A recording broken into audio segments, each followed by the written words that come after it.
And now, stand-up community subscribers and listeners from around the globe, it's time to Stand Up with Pete Dominic, where we ask the important questions that impact you, your family, and your community.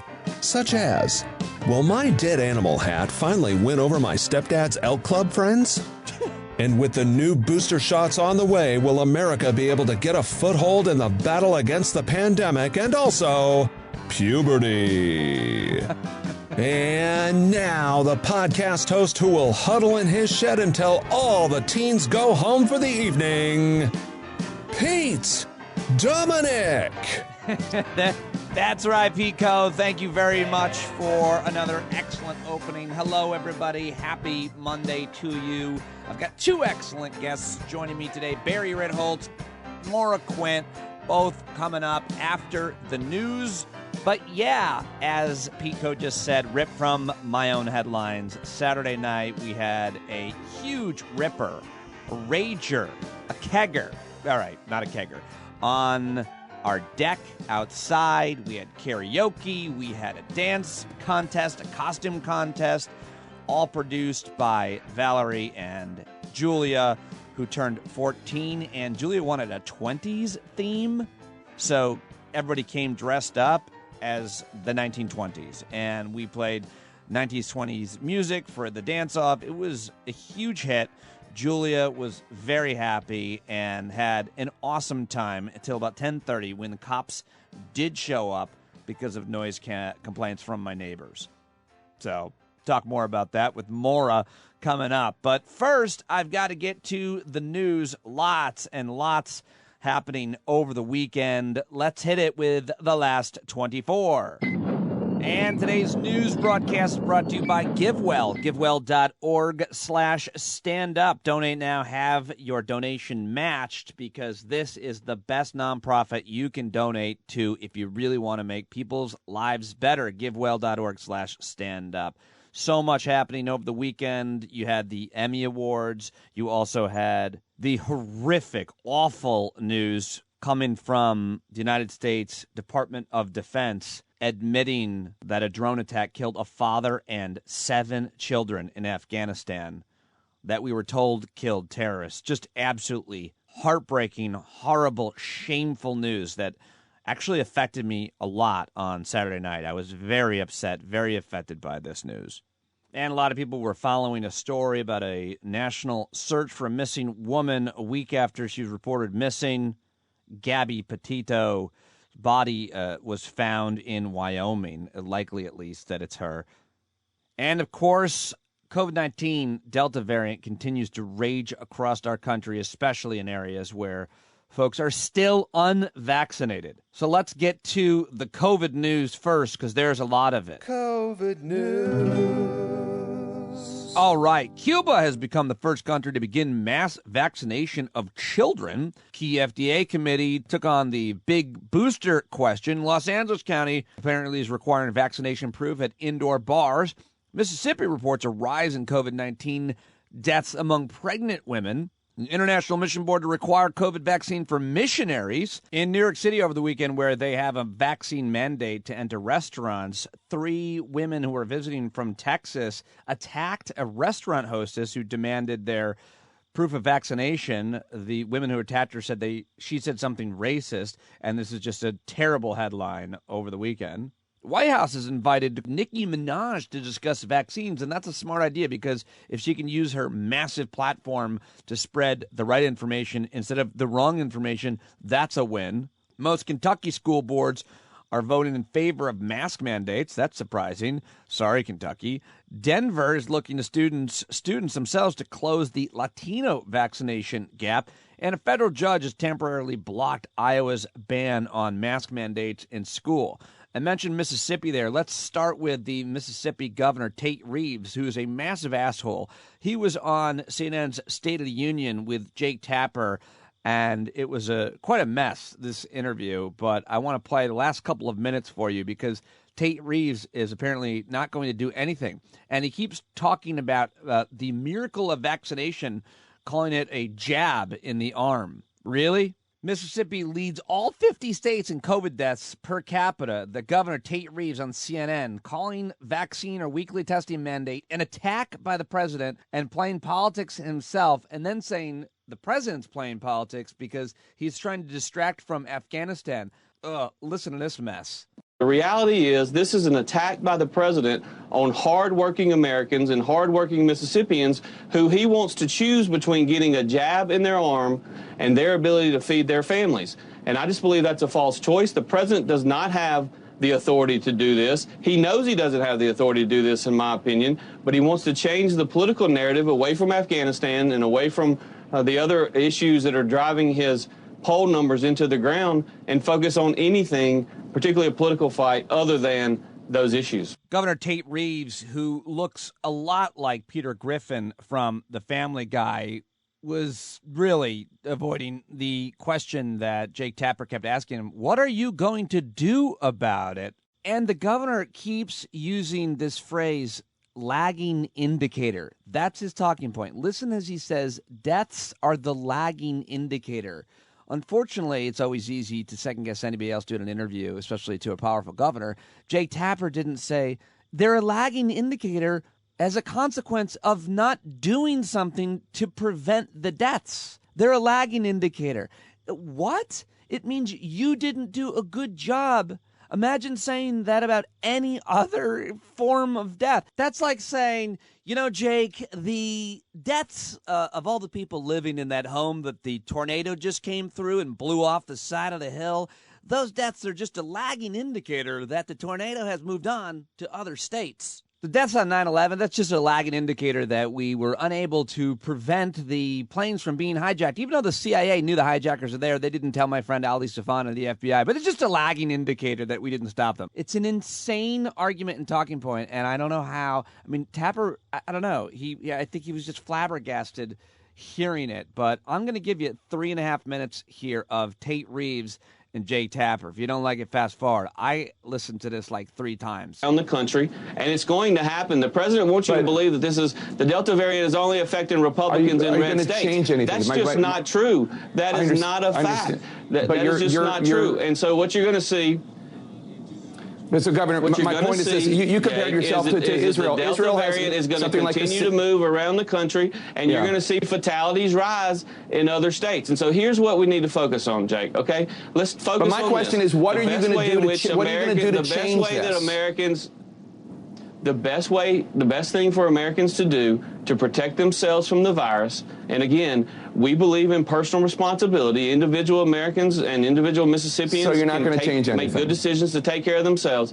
The best thing that Americans can do, number one, is to talk to their doctor about potentially getting the vaccine, because in our state, some 89% of those hospitalized and some 87% of those who are of the deaths are actually coming from those who are unvaccinated. So the number one thing that you can do is you can talk to your doctor about getting vaccinated. The number two thing is, if you get the virus, and this is very important, if you get the virus, please talk to your doctor about the monoclonal antibody treatment. You're not going to change anything. That is the best way in which to do that. And unfortunately, the Biden administration continues to try to reduce the allocation to red states like Mississippi and Florida of that monoclonal antibody treatment. Governor, it's outrageous. Governor, if Mississippi were a country, you would have the second worst per capita death toll in the world. And I'm saying, are you going to do anything to try to change that? Jake, as I mentioned earlier, deaths, unfortunately, are a lagging indicator. Our total number of cases went from 100 to 3,600, and over the last 2 weeks has declined. They have been cut in half, from 3,600 to 1,800. When you wanted me to come home 3 or 4 weeks ago, you want to talk about our number of cases. And then you want to talk about our hospitalizations. Now you want to talk about a lagging indicator, which is sad, and it's I'm trying to talk about dead Mississippians is what I'm trying to talk about. All 9,000 Mississippians that have passed away. But let's put this in perspective, Jake. I mean, the reality is Mississippi accounts for 1% of the U.S. population. We account for 1.1% of the total number of cases in America, and we account for 1.29% of the total number of fatalities in America. And so the reality is the Delta variant is very transmissible, and it is moving around the country. If you want to talk about cases right now, talk about Kentucky or West Virginia or what's happening in North Carolina or moving into Southern Virginia. I'm asking you about your state, but I'm not going to ask you about West Virginia or Kentucky. I'm going to ask you about your state, and I'm just saying you seem to be very, very activated when it comes to fighting the mandate from the federal government. And I understand the arguments you're making, but what President Biden is trying to do is save lives. Now, you can think it's bad policy or it's unconstitutional, and that's fine. We can have that discussion. We already have. But he's trying to save lives. I'm saying to you, your way's not working. Yeah, so I'll leave it there. Watch the rest on CNN's State of the Union with Jay Tapper. That's the Mississippi Governor, Tate Reeves. By the way, as I'm putting together the podcast tonight, I realize that, especially when I'm doing the news section, I think about who's listening and who I'm talking to. It's always been a trick. And I realize so often I'm talking to you, my brother. My brother's the only one who is right if he thought I meant him when I said you. Hey, bro, my brother Brian, he listens to podcasts like all the time. And that last little segment, I think I was talking to him about just making the point about the lagging deaths being a lagging indicators and how terrible that is. Anyway, I'm talking to all of you, but I think I was thinking of him right there. Okay, well, moving on, more COVID news. Here is the governor of West Virginia, Republican governor, who has been begging people to get vaccinated for weeks and weeks now. He just sits behind his desk every day, and he does this whole shtick, which isn't shtick. I do think it's sincere. Unfortunately, today, we have an overwhelming amount of deaths. 74 people have died. 74 more people have died since Wednesday, and they'll keep dying. That's all there is to it. We just are going to keep lining the body bags up, and we're going to line them up and line them up. Well, I don't know. I guess the politics aren't there, but he's not that much of a hero, Jim Justice. I mean, he is not enforcing even a state mandate for state employees. He could do a lot more to prevent these deaths, but it continues. So former FDA commissioner and Pfizer board member Scott Gottlieb, who I years ago saw debate at an Intelligence Squared debate and thought he was very convincing, even though I didn't agree with him. Anyway, he worked in the Trump administration. You're probably familiar with him. He's on CBS Face the Nation and everywhere else promoting a book. I've got to try to get him on the show. I've reached out to a couple people. I don't have his email yet. But here he is on the debate over mask wearing on Face the Nation Sunday. But it's not just shots. We're talking about masks. And the mask debate is inexplicable to me. Like I can't decouple it. I can't explain it. I can't defend it. People generally have an apprehension about taking a medical product, especially when they're healthy, especially for a preventative purpose. I understand just sort of people's general questions and concerns about a novel medical product. But a mask is such a simple intervention. It's not going to cause you any harm. It's just an act of, community responsibility. It's an act of respect. I haven't heard it quite put that simply. I thought that was well said. And Gottlieb is so apolitical, but on the mask thing, he's like, it's indefensible. That's him being extreme, by the way. The guy's got not a lot of personality. He's very matter of fact. And even he can't understand the mask issue. And so well said there. And now here he is on thoughts whether or not the mandates are going to work and whether or not the federal government can do it, which he doesn't seem to have a lot of question about federal employees, at least. And I think the federal government's well within its right to mandate vaccination for federal workers, for healthcare workers. I think even mandating vaccination within the Medicare program could be something that's defensible. But when you impose the mandate down to the level of small businesses, now you're setting up the political fault lines. And you're taking something that was sort of subjectively political, and it's going to be objectively political. So are you going to get enough benefit from a public health standpoint for the price you pay in terms of hardening those lines? I think that was worth a very vigorous debate. I hope the White House had it. Well, of course they had it, and I'm sure they had it a lot. It's a really tough call to make because you want the policy to work and not backfire.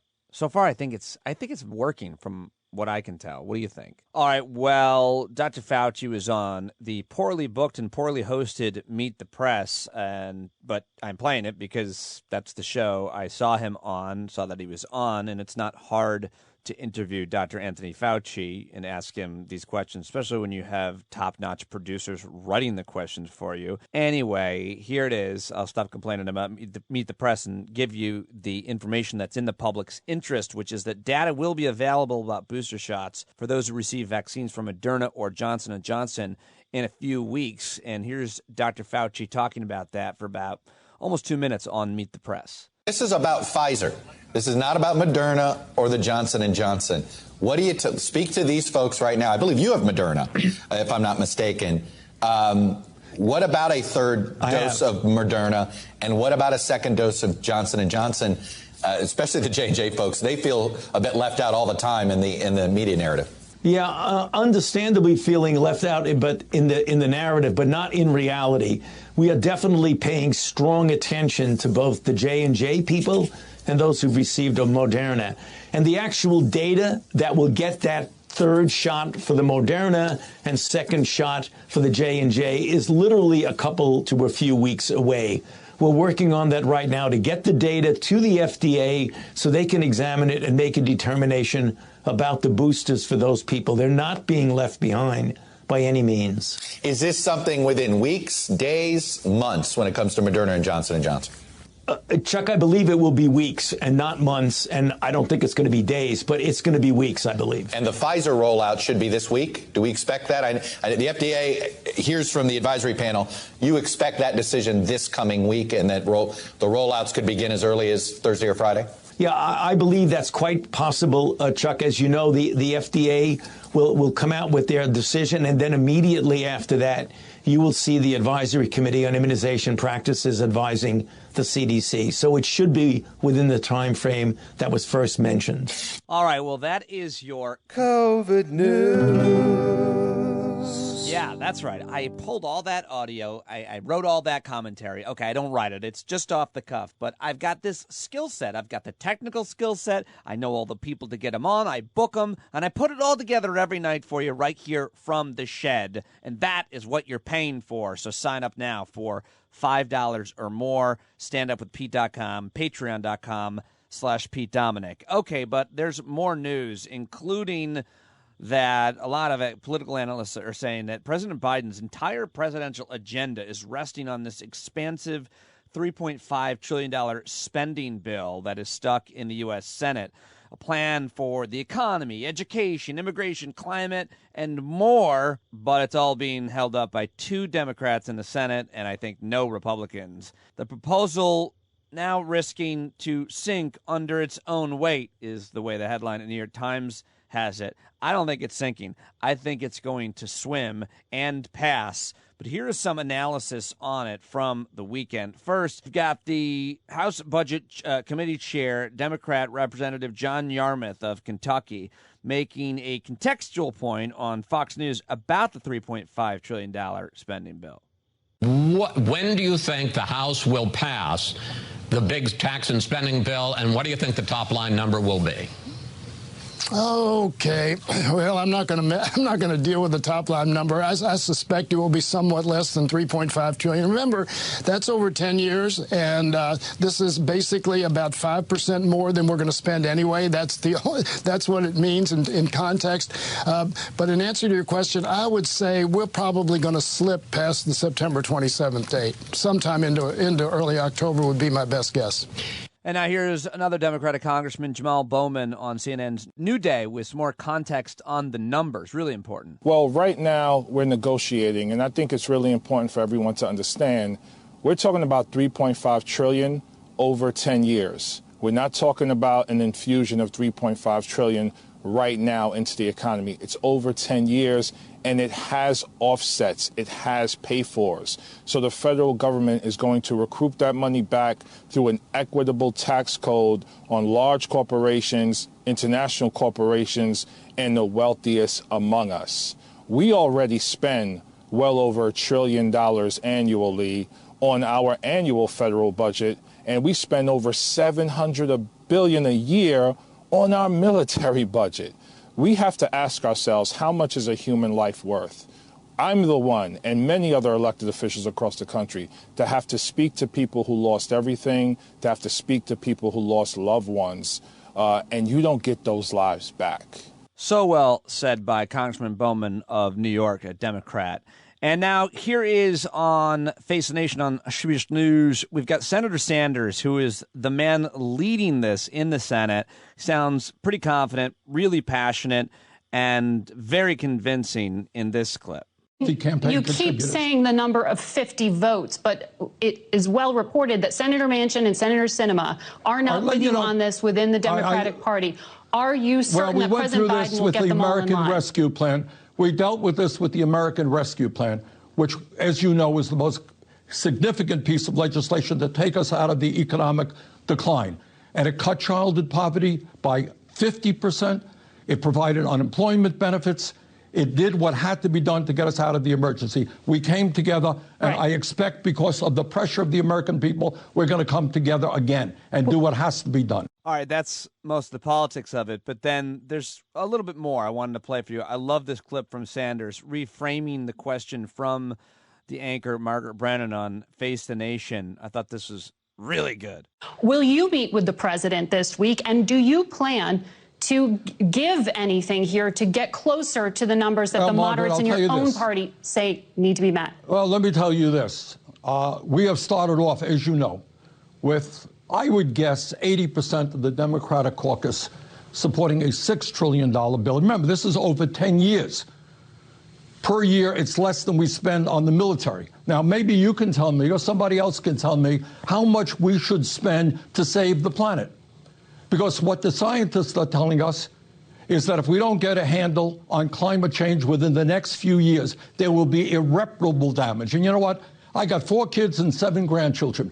And I think we have a moral responsibility to leave them a planet that is healthy and is habitable. Oh, I'm here clapping in the shed for you, Senator Sanders. Well done, sir. All right, and now to some terrible news stories. First of all, just do have to mention the horrible, horrible news that we learned over the weekend that the Pentagon admitting a, quote, tragic mistake in a strike that killed 10 civilians. This is just absolutely horrific. On Friday, the Department of Defense confirmed it mistook a civilian vehicle for an ISIS-K threat when it launched a drone strike on August 29th in Kabul that killed 10 civilians. Here is U.S. Central Command head General Frank McKenzie talking to reporters at the Pentagon. I'll just give you the opening 2 minutes of General McKenzie trying to somehow defend the killing of 10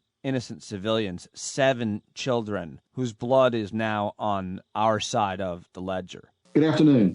I'm here to brief the results of the investigation I directed following the report of civilian casualties from our strike in Kabul on 29 August. Having thoroughly reviewed the findings of the investigation and the supporting analysis by interagency partners, I am now convinced that as many as 10 civilians, including up to 7 children, were tragically killed in that strike. Moreover, we now assess that it is unlikely that the vehicle and those who died were associated with ISIS-K or were a direct threat to U.S. forces. I offer my profound condolences to the family and friends of those who were killed. This strike was taken in the earnest belief that it would prevent an imminent threat to our forces and the evacuees at the airport. But it was a mistake, and I offer my sincere apology. As the combatant commander, I am fully responsible for this strike and this tragic outcome. While I've begun with the most important findings of our investigation, I do want to provide the background leading up to the strike and include an explanation as to why we felt reasonably certain that this was a legitimate strike on an imminent ISIS-K threat, with no indication that the strike would result in civilian casualties, as we asserted in our initial statements. The strike on 29 August must be considered in the context of the situation on the ground in Kabul at Hamid Karzai International Airport, following the ISIS-K attack that resulted in the deaths of 13 soldiers, sailors, and Marines, and more than 100 civilians at Abbey Gate on 26 August, and also with a substantial body of intelligence indicating the imminence of another attack. Well, I think that guy's going to have to answer some questions at some point on Capitol Hill. And this week, we're also going to see the Secretary of Defense, Lloyd Austin, and the chairman of the Joint Chiefs, Mark Milley. That'll be a very interesting testimony this week. Lots to talk about. We've heard a lot of details coming out from this new book about the Trump administration with Mark Milley. Should be very interesting this week to hear how that plays out in oversight hearings. All right, we've covered COVID. We've covered the $3.5 trillion economic spending stimulus bill. And we've just heard from General McKenzie. Finally, I want to play for you. I thought this was a really good interview. You may have heard about what's happening with a lot of these Haitian folks being sent back to Haiti at a terrible time. And it's tough to see how that's happening. But as always, there's nuance. This is not easy. If it were, I don't think this would be happening. But CNN Newsroom host Jim Acosta interviewing Department of Homeland Security Secretary Alejandro Mayorkas on Sunday. And I thought this was really good because first he's asking him about the treatment of refugees from Afghanistan, and he pivots to how we're treating Haitians. And I thought Secretary Mayorkas is going to really fumble the ball here and get taken off guard. But I thought he gave a pretty good answer. And so I want to give you the whole almost 2.5 minutes, I think.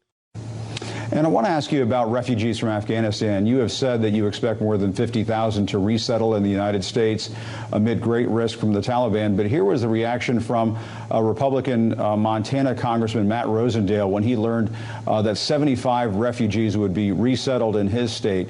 He said, I have advocated that we should try and settle these individuals in other countries around Afghanistan that share their values and culture, especially if we cannot ensure proper vetting. As elected officials, it's our duty to protect the citizens we represent, and I will not allow this administration to compromise the safety of Montanans. What do you say to him? I say a number of things. First of all, our screening and vetting is multi-layered. It involves agencies in the intelligence, law enforcement, and counterterrorism areas across the federal government. This is what we do as a government. We screen and vet individuals seeking refuge in the United States, number one. Number two, the voices that overwhelm his voice are the voices of unity and pride in accepting vulnerable Afghans. This is who we are as a country. We stand up for the people who stood up for us. We are providing refuge to individuals who assisted us in combat in Afghanistan. We are providing refuge to vulnerable women, journalists, young kids. This is one of our greatest traditions as a country. We have committed relief to those individuals, and we are delivering it. And we are delivering it while securing the safety of the American public. And, Mr. Secretary, I have to ask you, though, you talk about this American tradition of welcoming refugees, welcoming people in need. We're welcoming Afghans, but we're sending Haitians back. Is there a contradiction there? Not at all. Those two processes are quite different. We are bringing in Afghan nationals by air after they have been screened and vetted. That is a safe, orderly, and humane process. That is quite different than irregular migration, illegal entry in between ports of entry in a time of pandemic when we have been quite clear, explicit for months now that that is not the way to reach the United States, and it will not succeed. All right, well, there you go. That is Secretary, Department of Homeland Security, which for there should not be a Department of Homeland Security, if you ask me, but nobody's asking me. How about that? His name is Alejandro Mayorkas on CNN with Jim Acosta. All right, that is the last 24, and this is the News Dump. Hit it at Pete Coe, VO. The VO stands for voiceover. Streak of tigers at the zoo, COVID positive grumps. They're vomiting more than furballs on today's news dump. Oh, those poor tigers. Although that sounded like a tiny little kitty cat. Do tigers sound like that? Yeah, a bunch of tigers got COVID.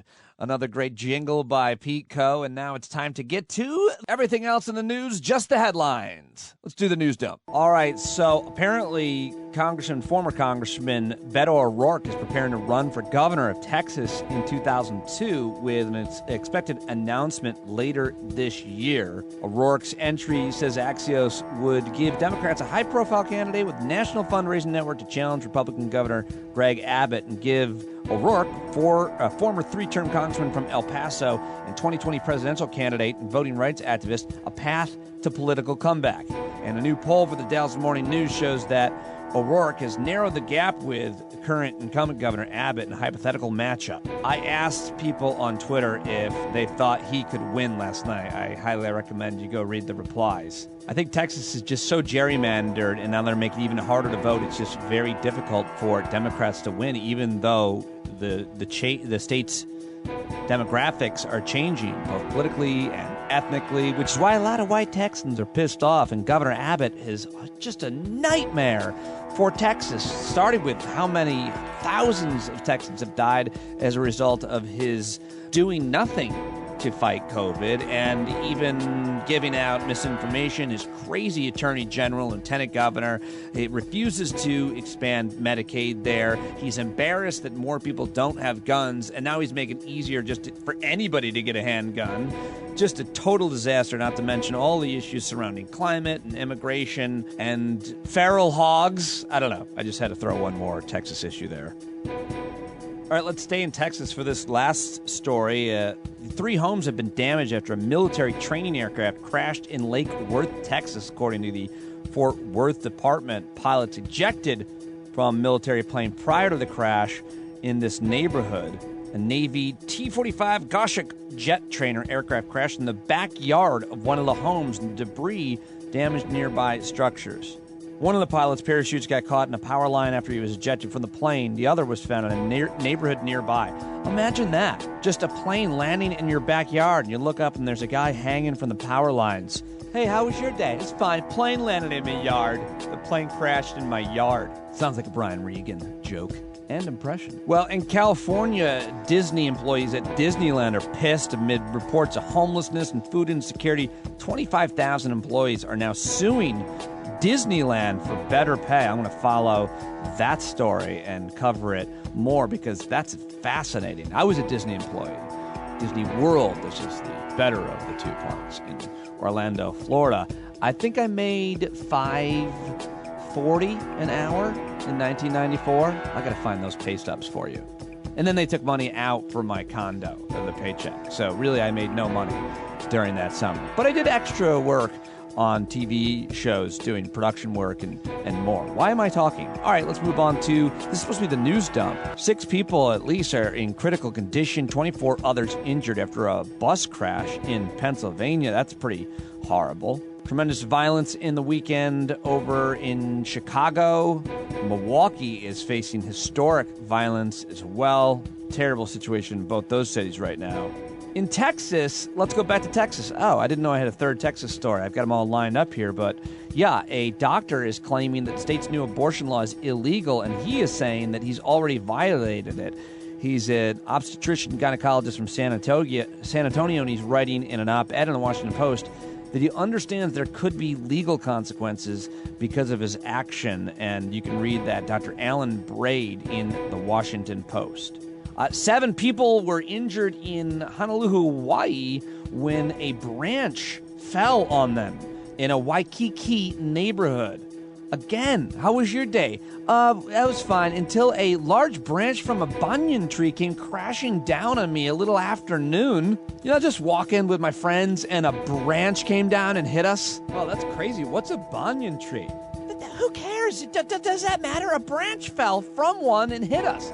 Sorry, someone's sensitive about getting hit by a branch from a banyan tree, whatever the hell that is. I mean, I thought it was a bonsai tree. I didn't think it was going to do any damage. I thought you said bonsai. Take it easy, dude. So sensitive about getting hit by a tree. Having to get helicoptered out because of your severe injuries. Wax on, wax off. Sorry, I don't know what's happening. And after 3 days in space, the first all-civilian flight into Earth's orbit splashed down successfully. Saturday night, the Dragon capsule returned to Earth just after 7 p.m. The capsule was traveling 17,500 miles an hour when it deorbited, slowed down around 350 miles an hour when the parachute deployed at 18,000 feet and slowed to 119 miles an hour before it hit the ocean, splashed down at its preferred location in the Atlantic Ocean, just off the coast of Cape Canaveral. How was your day? Good. I went around the Earth a few times in space with my rich friends. That was pretty good. Oh, how about you? I just got hit by a branch from a bonsai tree. No big deal. I'm fine. Dude, I thought you said bonsai tree. Wait, so you went to space? All right, that's it. That's your news dump, unless you want to talk about the Emmys, which apparently were mostly white. I don't really watch award shows. Apparently Conan O'Brien was doing weird, hilarious things, trolling people and everybody. I'll catch up on that, and I'm not sure that you come to this podcast for that to be recapped, but if it's of consequence, I'll bring it up tomorrow on the show if it's going to be in any way life-changing. But that's it for today's news dump. Thank you to my great sponsor, GiveWell. GiveWell.org/standup. Go sign up right now and donate to the best nonprofit that gets your money, every dime of every dollar, to actually saving actual lives. GiveWell.org/standup. Don't forget to do that. Sign up for a recurring donation if you haven't already. It'll make you feel awesome after all that shitty news. All right, coming up, one of the greatest of all time at Ritholtz. Barry Ritholtz joins me at the 1 hour 17:18 mark. But I did have a great conversation, as I always do, with Maura Quint for our Maura Mondays segment. Maura is a really respected writer and activist who has been published in the New Yorker and the Onion, and she writes hilarious recaps of the debates at McSweeney's. She's also awesome on Twitter at Behind Your Back. She's one of the founders of taxmarch.org and former executive director. And now Maura has news about a new organization that she's going to be working with, which she tells me at the end of our conversation. Follow her on Twitter at Behind Your Back. It's time for Maura Mondays, and Pete Coe has written another opening jingle. Here we go.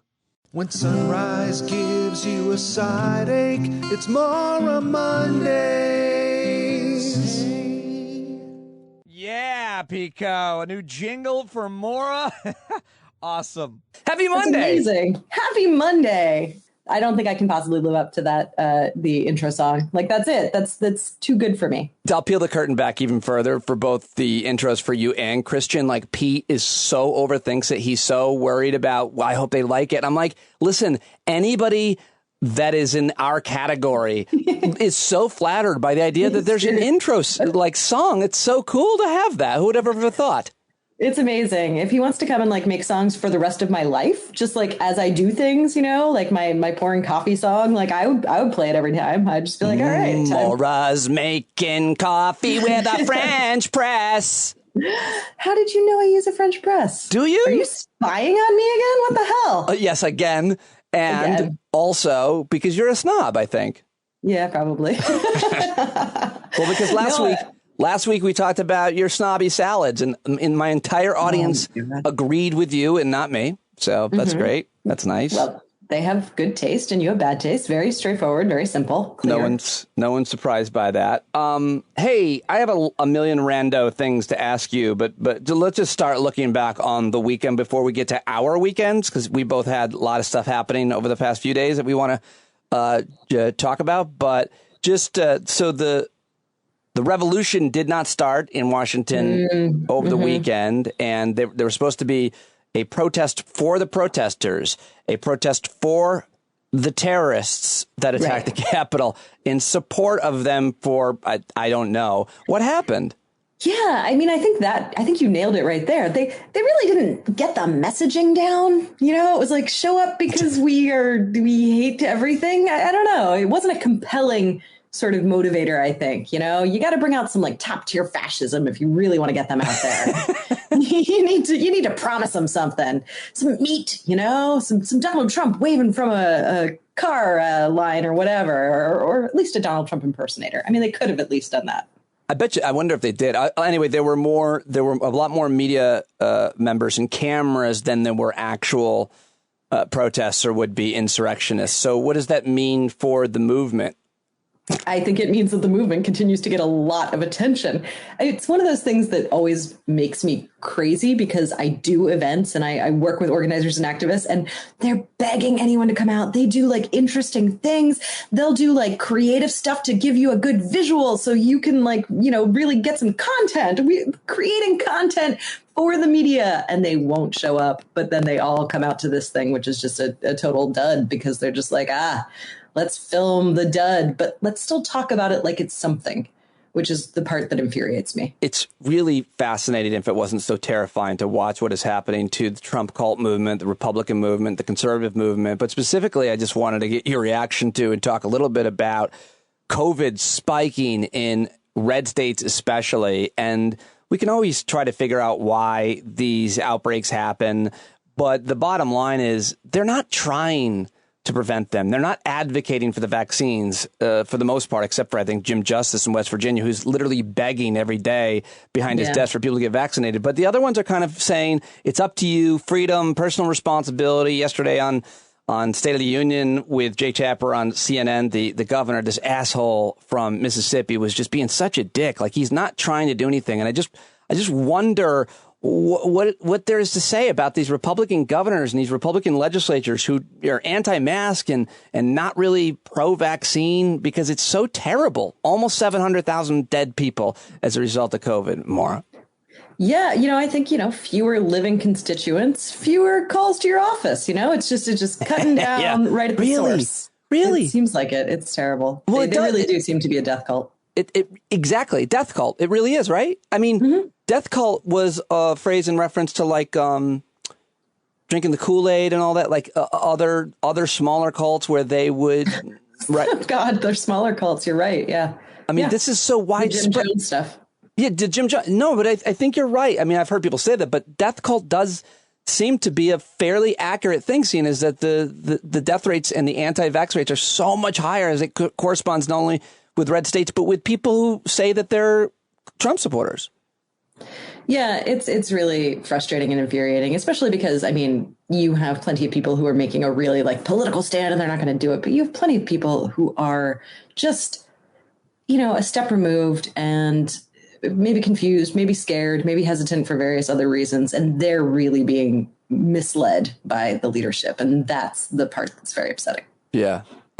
So I don't know where we go from here, but I mean, the school year has begun and there are outbreaks in schools, and soon, I guess at the end of the year, your kids who are under 12 will be able to get vaccinated by Halloween. Maybe are you looking at that date? I'm not even paying attention. Like, I don't want to, I don't want to be disappointed, basically, or hanging on that date. I'm just trying to continue parenting as though who knows what's going to happen with that. I mean, obviously, I'll be really excited for that to be available to them, but I have no expectation of it happening. I've given up hope. That's not something I'm investing in. I'm trying to go for realism and living in the moment. I like that you bring that to this podcast every week. I do. I'm here to squash hope. That's it. If I can do one thing for a Monday morning, that's what I want to do. I smell a new jingle lyric. Oh, God. I try to do exactly the opposite of that. Oh, hope squashing. Self-defeating. Well, speaking of hope squashing, that was a tough pivot. But I did have, we had 21 or 22 14-year-olds here last night, Saturday night. Oops, I did it again, for my daughter's 14-year birthday party. And a lot of boys, a lot of girls, I think a few more boys, actually. And we did karaoke, 4 mics.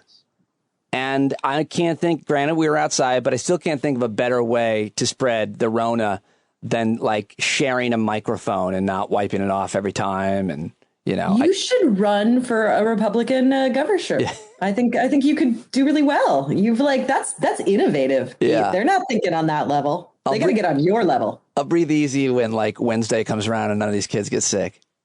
But they're all of the age where they've been vaccinated. Generally. A couple of them for sure are not vaccinated. And I wasn't sure if I was supposed to like ask as they walked in, who's not vaccinated? Like, I don't know. I'm trying to, I got in a big fight with my wife and my daughters about this because a couple of their friends aren't vaccinated.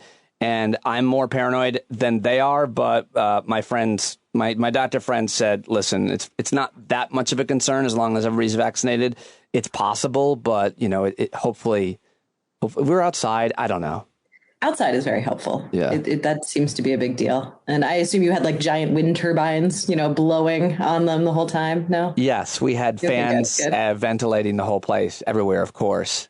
Yeah. Well, and also just a jet engine just like starting up to the side, helicopter landing. I should have done that. I didn't even think to do that. But God damn it. Your daughter's 14th birthday. You're not springing for a jet or a helicopter? What the hell kind of dad are you? It was really interesting to see all these kids. It always is, but like boys and girls, and they're they're in 8th grade. So it's a very interesting age. I feel like there's some progress. I feel like I've been a little hard on these boys. They weren't nearly as toxically masculine as I thought they were. My daughter wanted it to be a 20s themed party. So they had, dress up like they're from the 20s.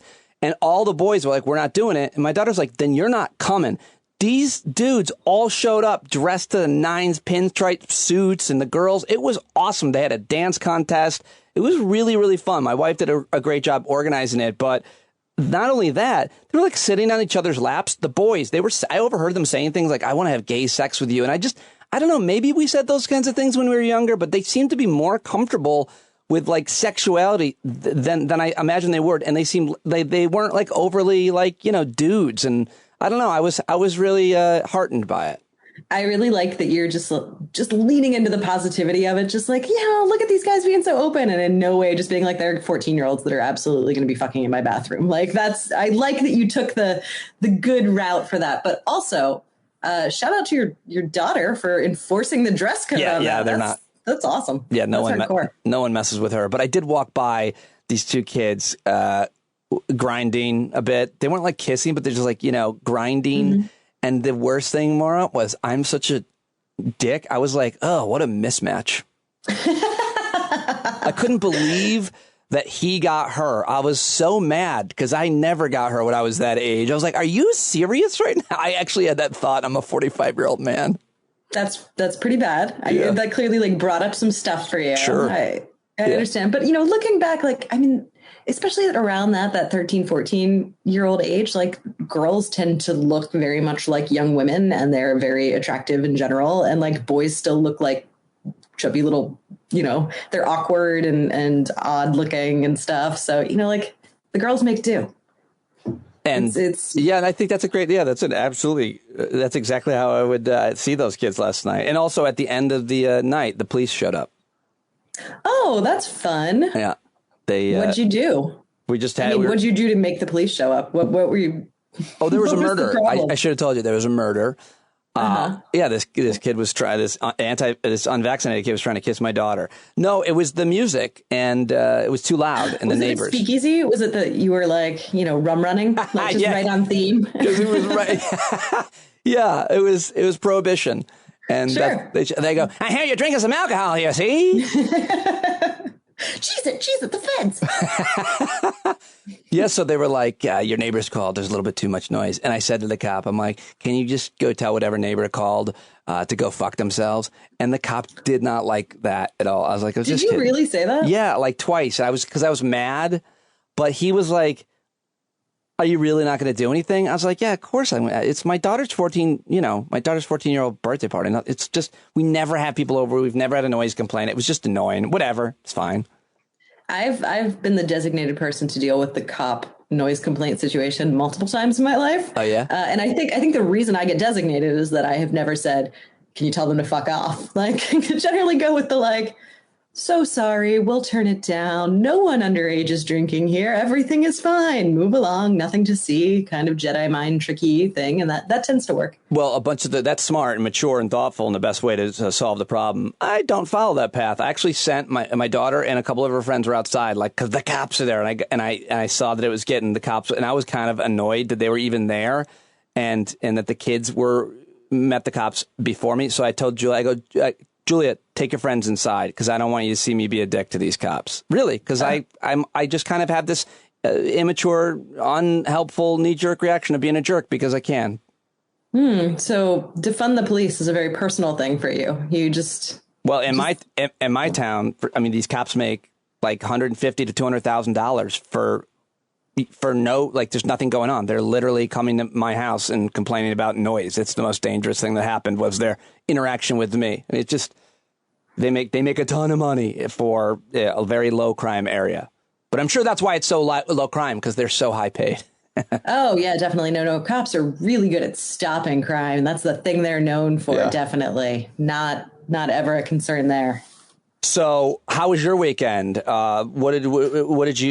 you get in anything this past week? What do you, Well, I went to DC. I mean, I went, of course, obviously for the rally. I was hoping to join in, you know, I brought my Don't Tread on Me stuff and I was ready to go. It was a real disappointment, you know? I would love to see you. I would love to see you do one of those like Jordan Klepper, like man on the street, woman on the street things and talk to them with a microphone. I would love to see how you handle them. Anyway, so what were you doing?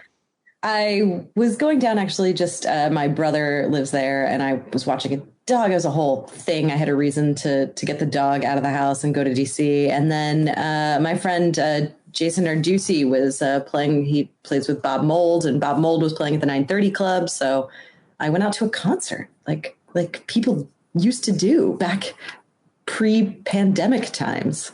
First time that you've been to a concert or you've been to any live performance? Was it indoors? It was indoors. It was indoors. Did you mask up?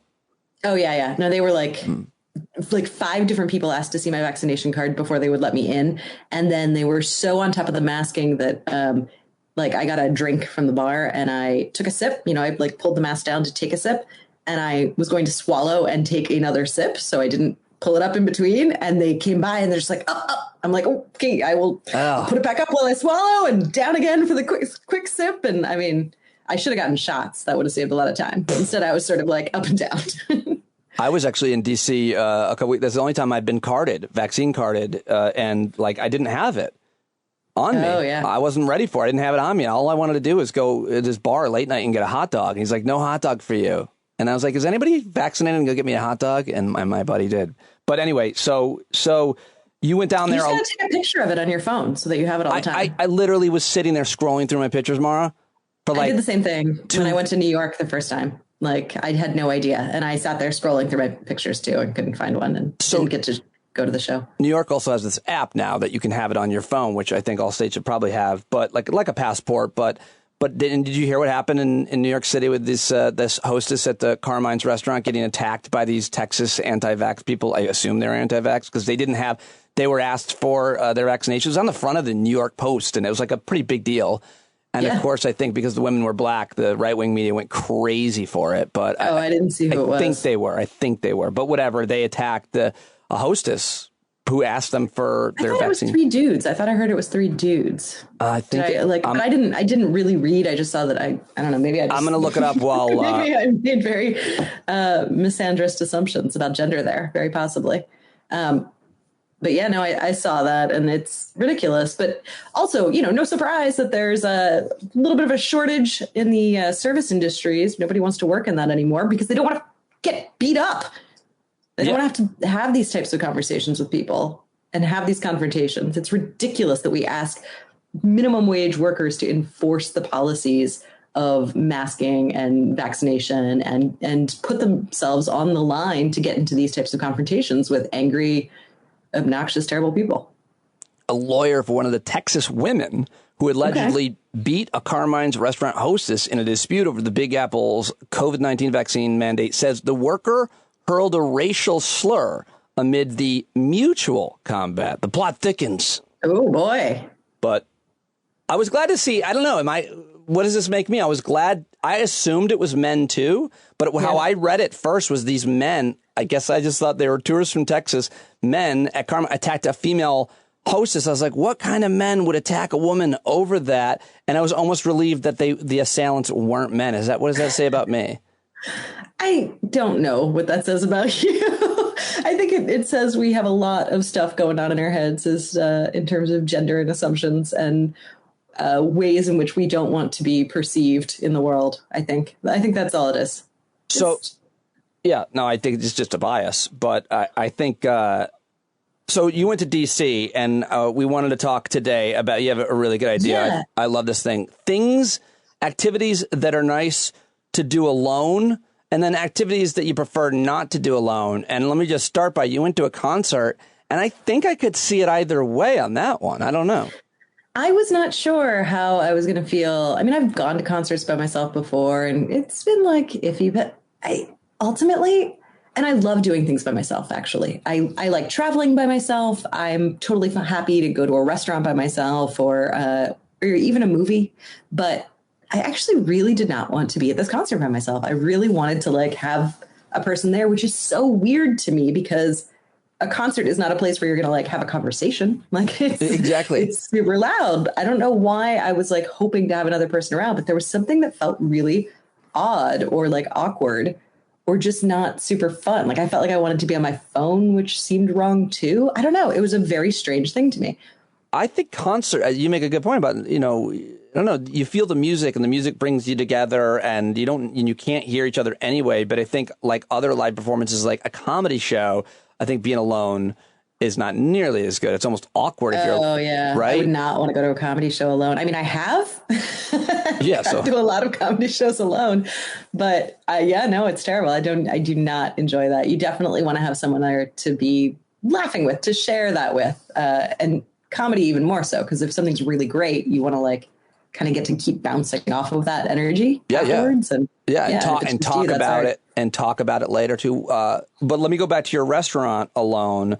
I love going to restaurants alone, specifically diners, and I certainly did that for most of the time I lived in New York City. Still do like to read the old school newspaper or even look at my phone, but I will sit at the bar if I'm alone. Mm-hmm. So are you bar or table if alone? Does it matter the restaurant? It matters the restaurant. Like I don't want to take up a table if they need the table and there's a bar. Like it's that sort of thing. But it's also because I'm depending on what I'm doing. So sometimes I just have a book and that doesn't take up a lot of space. I can do that at a bar. Sometimes I have a laptop and I want to be like doing something on my laptop while I'm sitting there. And then, if a table is available, that's better. So it's just really about like the additional things that I'm doing while I'm eating. I love restaurants alone. Do you like to be alone because you like whatever happens when you're alone, you're not bothered? I think I tend to like to not be alone because it's a really great question. And I think I sometimes think I could just go in the woods and be happy being alone the rest of my life or something. I know but yet I don't last a few hours. I can't imagine you even thinking you'd be happy alone. Like for the rest of you, like that's so weird to me that you even have that as a passing thought. You're so socially driven as a person. I mean, you literally make your living off of talking to people, and to think that you would be happy just sort of collecting your thoughts silently is kind of crazy to me. I can think of like just a few things that I don't mind, that I enjoy going along, but certainly a hike. But each one of these, I'm always like, but I love being with somebody on one of those too. But certainly in nature. Because I don't really want to talk that much. I really just want to observe. So I think that's certainly something I do alone the most. But then I was also thinking about like a sporting event and then traveling. I don't know. Tell me about traveling alone, or what are some of the things that you like to do alone, and why do you like to be alone when you are? I don't, I'm not saying that I only like to do these things alone and I wouldn't enjoy company. I certainly do. I think that the reason is probably just because I'm kind of like, I can tend to be a little bit of an uptight nurturer type who wants to make sure everyone else is okay and having a nice time and that their needs are met. And so, whether it's like going to a restaurant and making sure that the menu has something to accommodate the other person and that this is the type of experience they want to be having at that moment, or with travel, honestly, the reason I like traveling alone is because I'm fine with problems. Like I know that I can deal with whatever problems arise, and problems almost always arise. Yeah.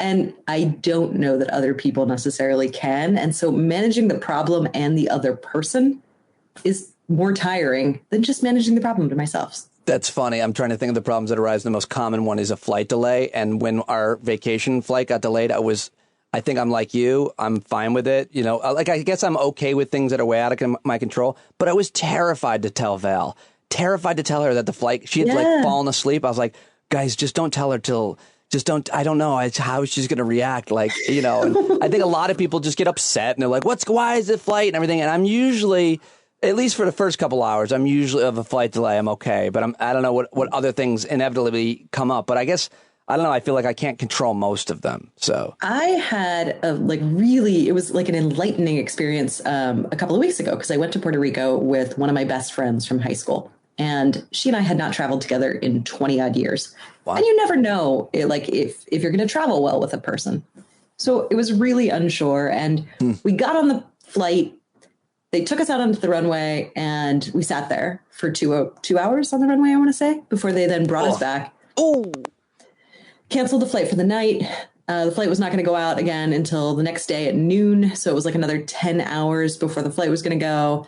And this was now at like 2 a.m. And so we were exhausted and tired already. And they're telling us like they're going to give you more information. We just like both snapped into gear. We both are kind of like type A problem solver dealers. And it was just like we got off the plane and I'm much taller than she is and have much longer legs. And so I was like, I will meet you at the gate. I'm going to be the first one at the gate.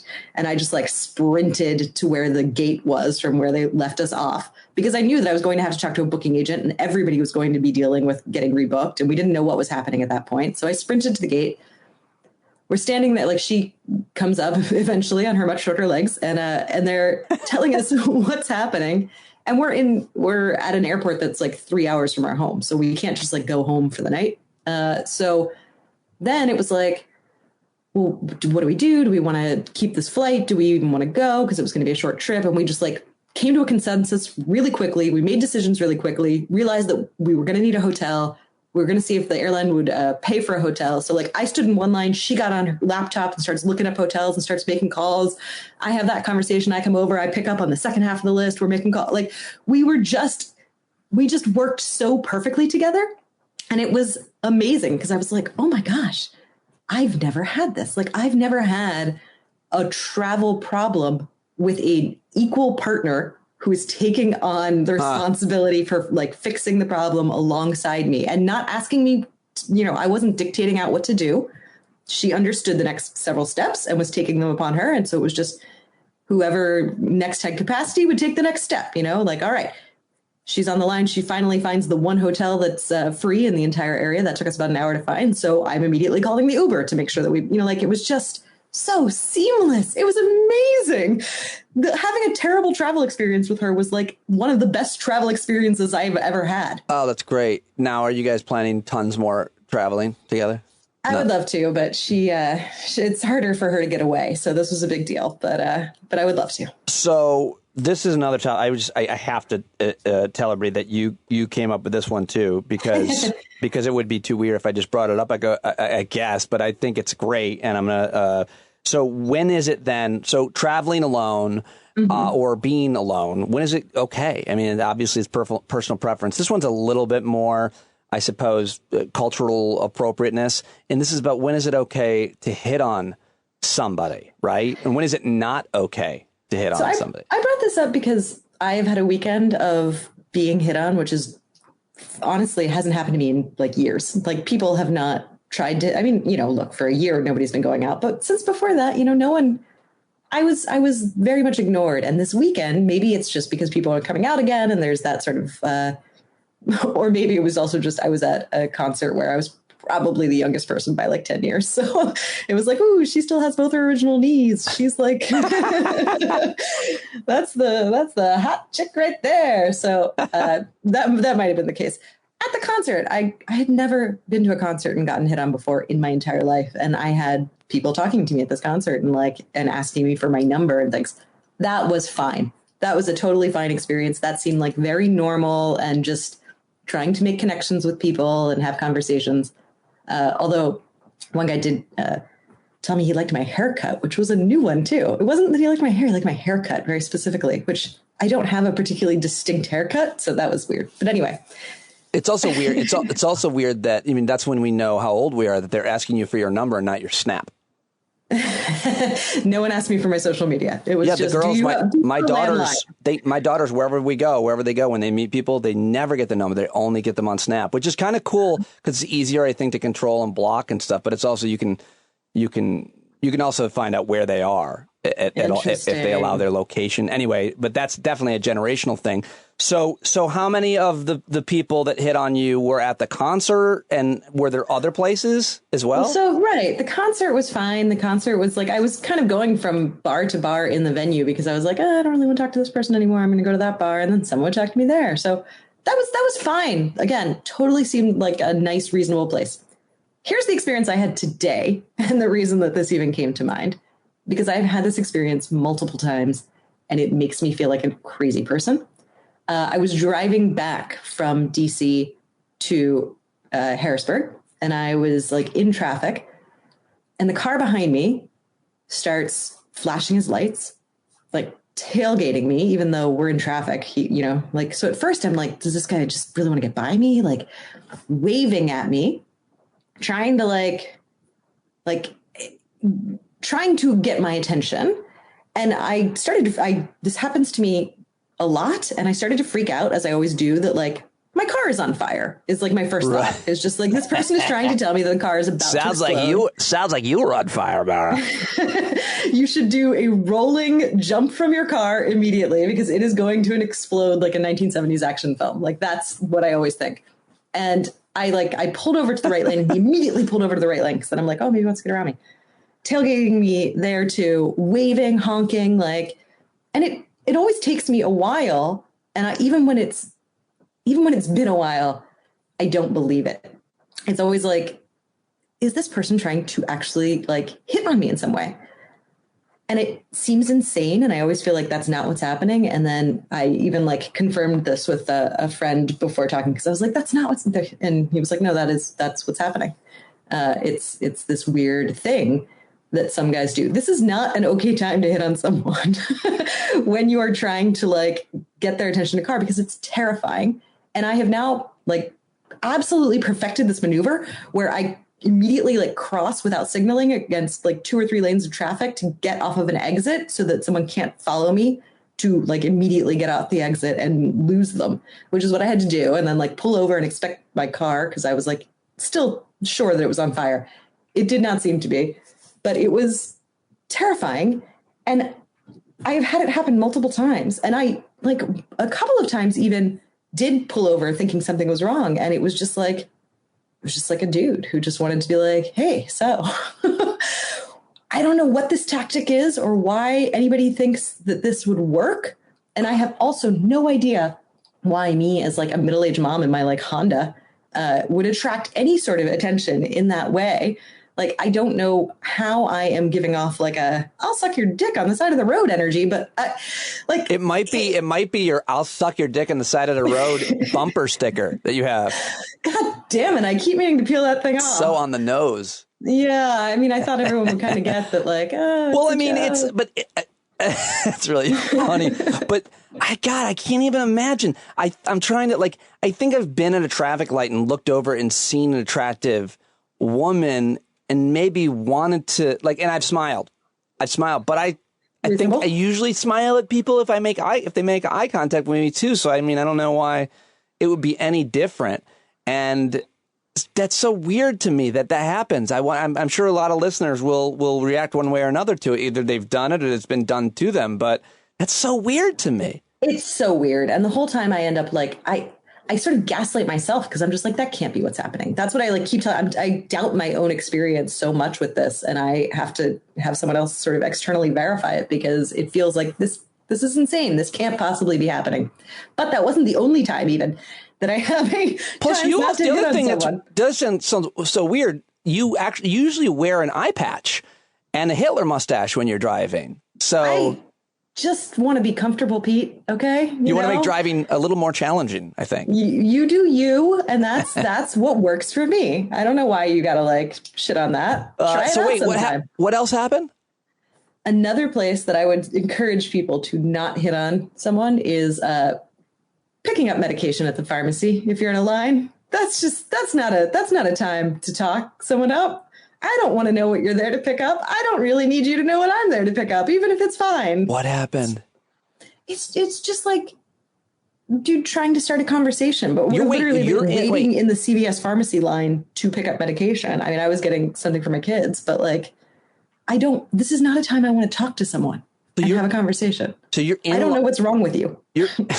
I know you're immediately going to find out what is specifically wrong with them physically, potentially. So you're in line at the pharmacy waiting to get a prescription for your kids, I think you said. And even that's personal. And then, so what happened? Just like, he just some like kind of cheesy line, you know? What was it? Do you know what it was? What? What did he say? He said something about my eyes being really pretty. Like, it was just like it was like, you shouldn't be seeing them, frankly. Like, if I could be in a bubble right now, I'd be very happy. That was completely opaque and no one could see it. And I just rolled in and like knocked over the aisles. I'd be fine with that.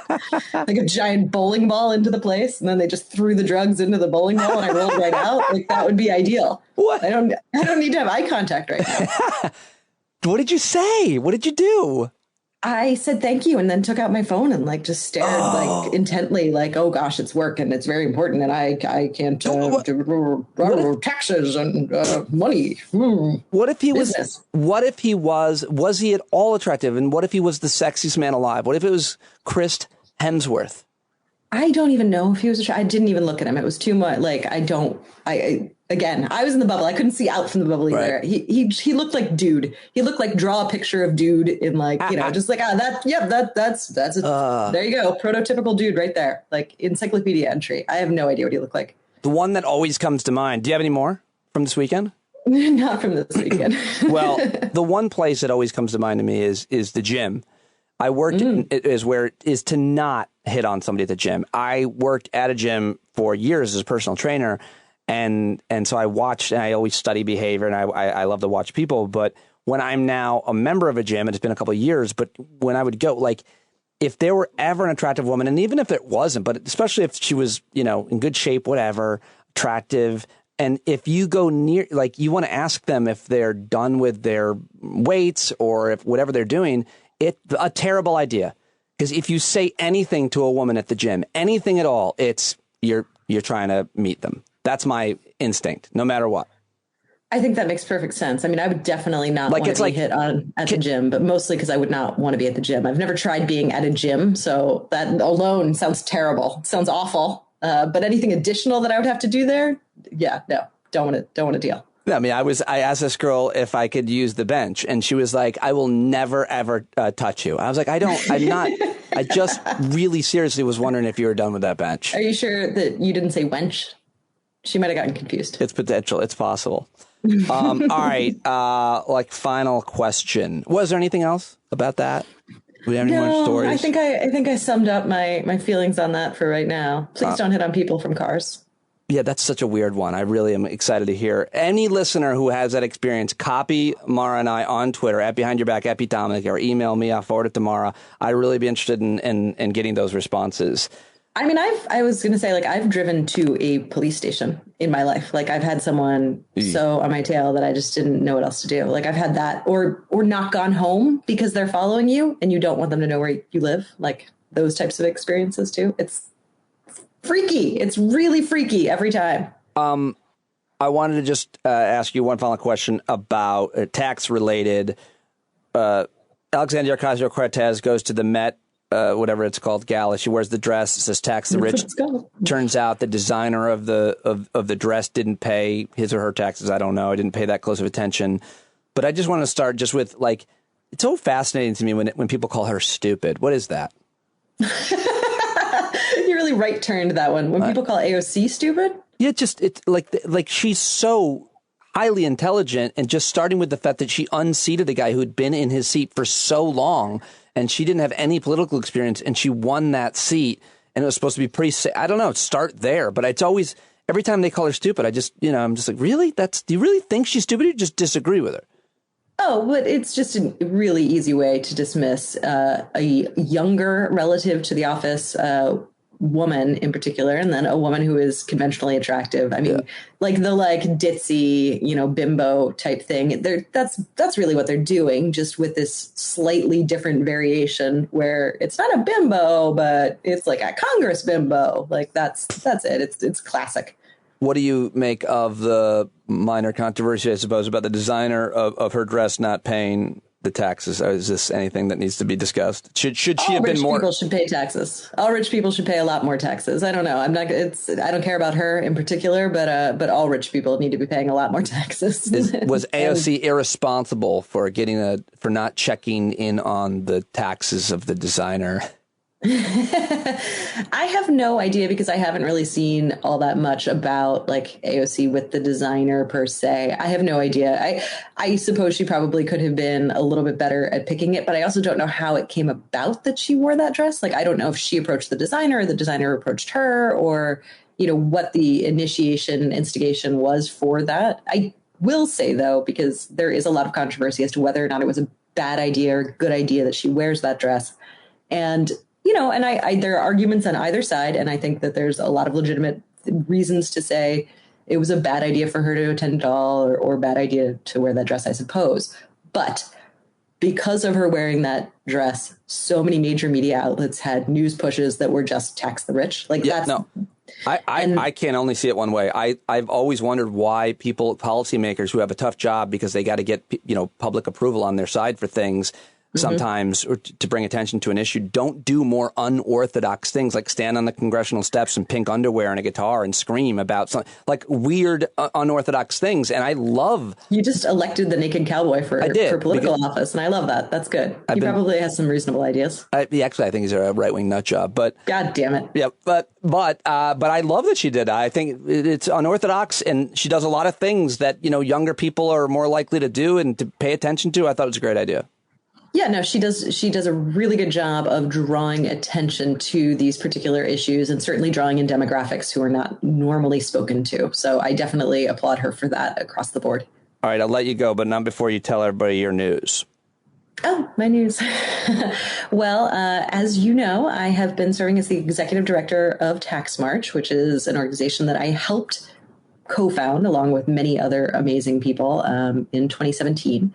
And I will be leaving as the executive director. I will still be on the advisory board and still be a part of Tax March forever. But I am taking a position at a hedge fund. This is so fucked up. I'm designing dresses for rich people that say, I don't like taxes. And that's what I'm going to be doing. No, such a sellout move. It's so funny. I've told family and friends what I'm doing. And every time I do, they look at me like a deer in headlights and always say, isn't that what you're doing now? So, it's a very, very lateral move, but I'm going to Americans for Tax Fairness, which is a coalition group that Tax March has been working with. And I will be working as their campaign director for wealth tax work. Awesome. And I'll put links to that organization in the show notes, and very excited for them. And for you and for us, for you joining us. As always, it's something to look forward to on Mondays. Really appreciate you joining me as always, Maura. Thank you for letting me talk about something other than taxes every so often. Oh, yeah, I love it. Anything you ever want to talk about, we are always here for it. Yeah, there she goes, Maura Quint on Twitter at Behind Your Back. Follow her, but please not on the roadways, folks. Let her know how much you love her. Let Pete know you love his new jingle at Pete Coe VO, COEVO, and Maura at Behind Your Back. Always great. We try to get together every Monday for a segment, for a conversation, and I love it. Love talking to her about just anything. She's always got a lot to share and really interesting, thoughtful, hilarious, and brilliant. Check out AmericansForTaxFairness.org, AmericansForTaxFairness.org. That's where she's headed. And speaking of taxes, folks, yeah, it's time to get to at Ritholtz. Barry Ritholtz, the Big Picture blog.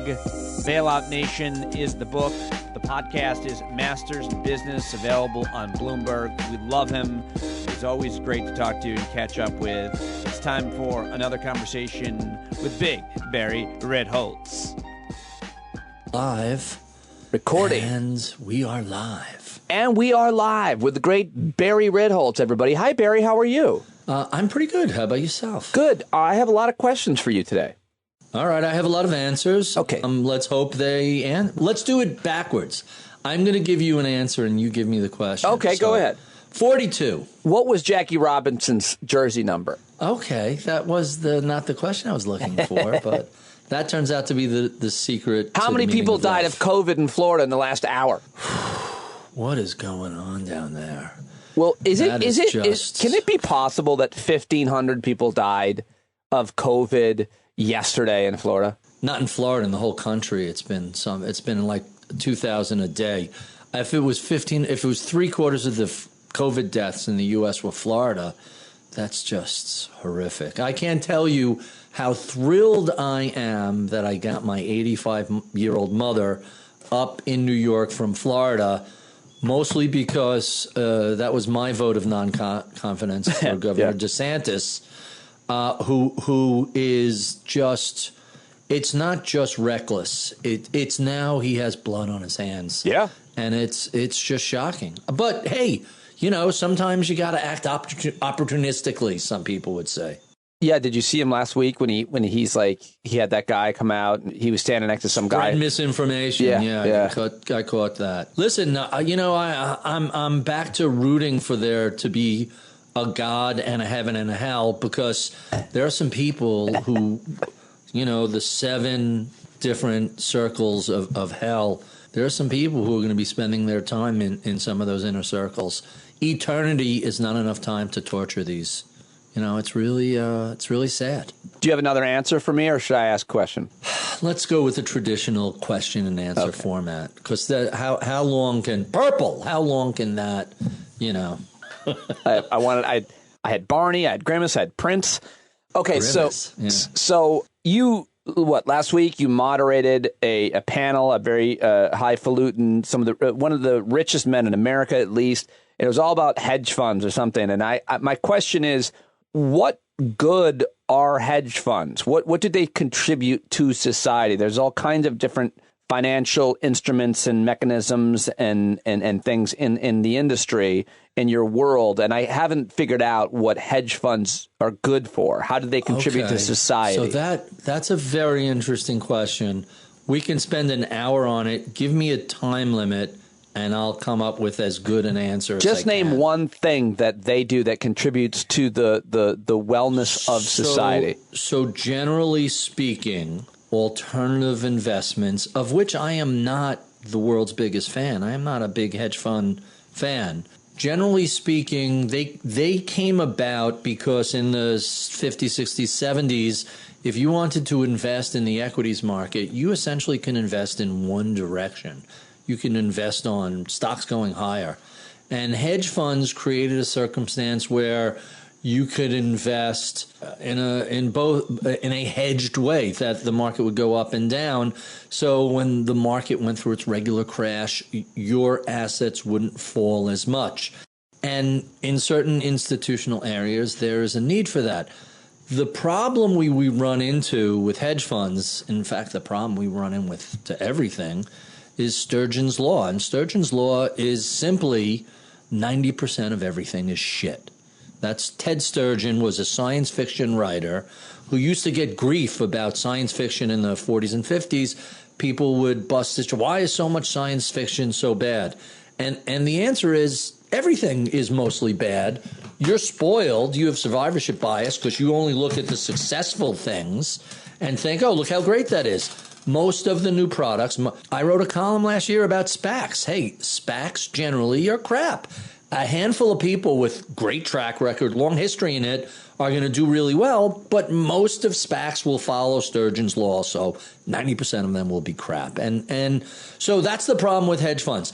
Now, this panel was really about the operations of hedge funds and what they need to do to attract and retain talent, and how these have matured into actual businesses, and the fact that they're a hedge fund is just a structure, and you really need to think of them in terms of large institutions like Vanguard and blah, blah, blah.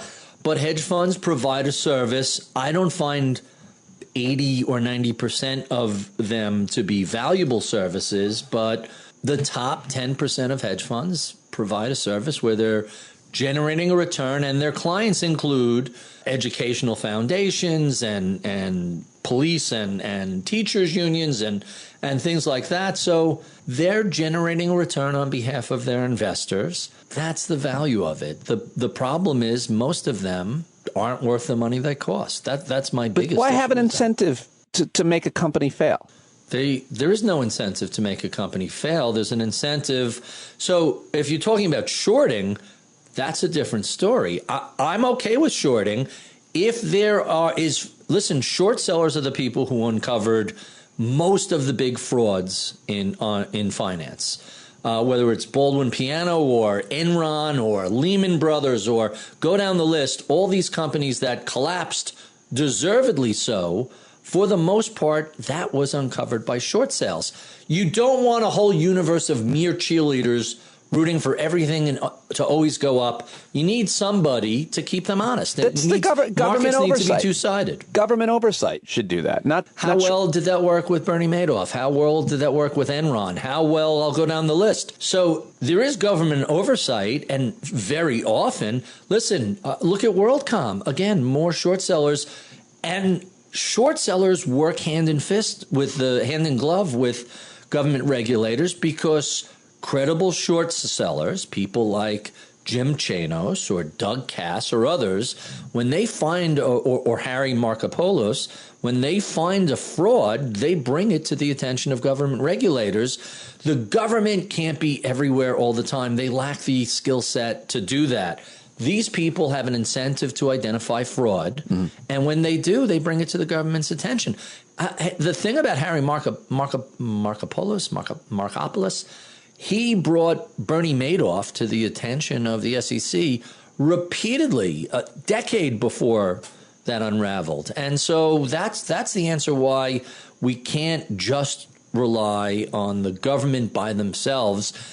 Finance is too big. Now, P.S., I think I wrote this, 10 years ago, or maybe it was in Bailout Nation. I can't remember anymore. The SEC should set up a quantitative division where they're crunching numbers and looking for fraud, and they haven't done that. But if they did do that, you wouldn't need... You don't know. Okay. What about... Listen, the problem with crooks is if you set up a series of rules, they'll come up with new ways to... And you always need more on... So here's the question. What we don't want is bear raids. We don't want people spreading false information about companies and driving them out of business for no reason. And there are rules against that. But we want people like Carson Block, who identified fraud. China is a hotbed of fraud. And this guy identified fraudulent companies from China that were listing on the New York Stock Exchange. And he's like, hey, their accounting is bullshit. We've been there. They don't have $100 million worth of assets. They have an old rusty warehouse that's filled with garbage. It's not, and literally, that's a current spat right now between China and the NYSE. Is the NYSE says you need outside auditors. You can't just say, trust us, the numbers are good, and you have to meet, if you want to list in the U.S., you have to meet U.S. standards, and a lot of these companies are not. And it's kind of ironic that China on their own is trashing some of their own companies, but that's a function of control and authority, not regulation. It's the opposite there. Somehow I went from defending hedge funds and short sellers to China, but the short answer is it's complicated. Well, yeah, but you did say that only about 10% of hedge funds are doing anything worth. Go out and look at the world of mutual funds. The vast majority of mutual funds, there's a reason why BlackRock and Vanguard, the key indexers out there, have grown to be so large. People have it's taken 40 years for people to figure out, hey, I could pay a high fee to somebody to pick stocks. 9 out of 10 times, I'm just better off buying the market. So unless you know in advance who's going to be the guy that knows in advance which stocks to pick, you're better off owning everything instead of... well, isn't that what a mutual fund is? And isn't that why it makes so much more sense? I mean, it's like... Well, that's what a mutual fund is, but mutual funds have been, by and large, active mutual funds have been underperforming passive indexes up until, the crash and recovery from the pandemic. Everybody kind of forgot about boring indexing, and they've run into sexier things. But, that'll mean revert, and we'll eventually going back to boring indexing as soon as whatever the hell this is. I don't even know what to call these. The early 2020s, as soon as we get out of this era and into a less pandemic-driven era, I think will revert back to what we were doing in many ways in the market pre-pandemic. Do investors hate anti-vaxxers? Not as much as I think they should, because as you know, I've made the case that these anti-vaxxers are putting the recovery at risk. The good news is in a lot of areas that were getting demolished along the Gulf Coast by the Delta variant, vaccination rates have ticked up. You still have a whole lot of people spreading misinformation. You have governments that are being just hyper-partisan, country second. We want to see Biden fail, so let's not get vaccinated. I love Reddit has this subgroup called the Herman Cain Award, which goes on a daily basis to the anti-vaxxer, anti-masker who died of COVID. Herman, you could call it a Darwin Award, but really Herman Cain unfortunately died at a Donald Trump super spreader event where he caught COVID and eventually passed. And so they have all these specific rules as to what you have to do to qualify for the Herman Cain Award. And there's like no spiking the football. They don't want people cheering other people's deaths. It's just use these imbeciles as an example to scare other people into taking care of their own health. It's not just right-wing radio hosts who are anti-vaxxers that are dying, although that seems to be its own mini epidemic. There was the couple in Alabama. I mean, they orphan their you have kids. Aren't you responsible enough to say, I'm going to put my partisan politics aside and do what I have to do to protect my kids? I was just reading about this 19-year-old, a teenager who's an anti-masker, anti-vaxxer, who ran on that platform and got elected to the city council, and he's in the hospital with COVID-related pneumonia, and they don't know if he's going to make it. I feel bad for these people who are getting bad information, misinformation from a variety of places. It's not just Fox News, it's Facebook and elsewhere, and they're dying. It's just horrific and a very sad state of. A friend just called on the phone and he said, I don't know what to make of people. And I said, it'll help. If it helps, think of them as bags of soup with electricity running through them and frequently don't make the best decisions. And he said, he goes, I know it's ridiculous, but that's helpful. So, P.S., he's on a wait list for a heart transplant. He's healthy, he's okay, but he needs a heart transplant. No, but this we've been hearing all about how hospitals make money and the huge majority of the money. We could talk about why it's wrong, but majority of their income, their profits come from elective surgeries. But the problem with this is not elective. But the problem with exactly. Well, the problem with elective surgeries is the word elective. I mean, many of them are not elective. Many of them are like, you're not going to die today. But the fact that you're waiting in line for so long, and we're not even talking necessarily about transplants. We're talking about mastectomies. We're talking about all kinds of things that can get a lot worse while you're waiting, and you would not have to wait. And now you're seeing, I hear from so many doctors, I don't know about you, that are just done. They're done. They're done even caring about this people, even some of them practicing medicine, at least temporarily, because there's nothing to do for some of these specialists. So you had the kid waiting in the ER for a bed to open up with a stomach ache, his appendix burst. There was the other guy who showed up with a treatable heart attack. Yep. They called 43 hospitals. They couldn't get a bed. He died. It's really pretty sad. And I think, I spoke to an ER doc who's an interesting, I don't even know how to describe him, sort of medical technology entrepreneur. He said there's a thing known as triage on the battlefield. So he's in the Navy. Battlefield triage is, boom, you're under fire, a grenade goes off, the medic shows up, and they have like 10 seconds to make decisions. You can wait, you're okay. Gee, you need surgery. You need surgery, but you're not going to make it, and I don't have enough plasma, so I'm going to take the guy I could save. Like that sort of life and death situation. You have to make that decision because you only have two hands. You only have so much time. There's only so much material.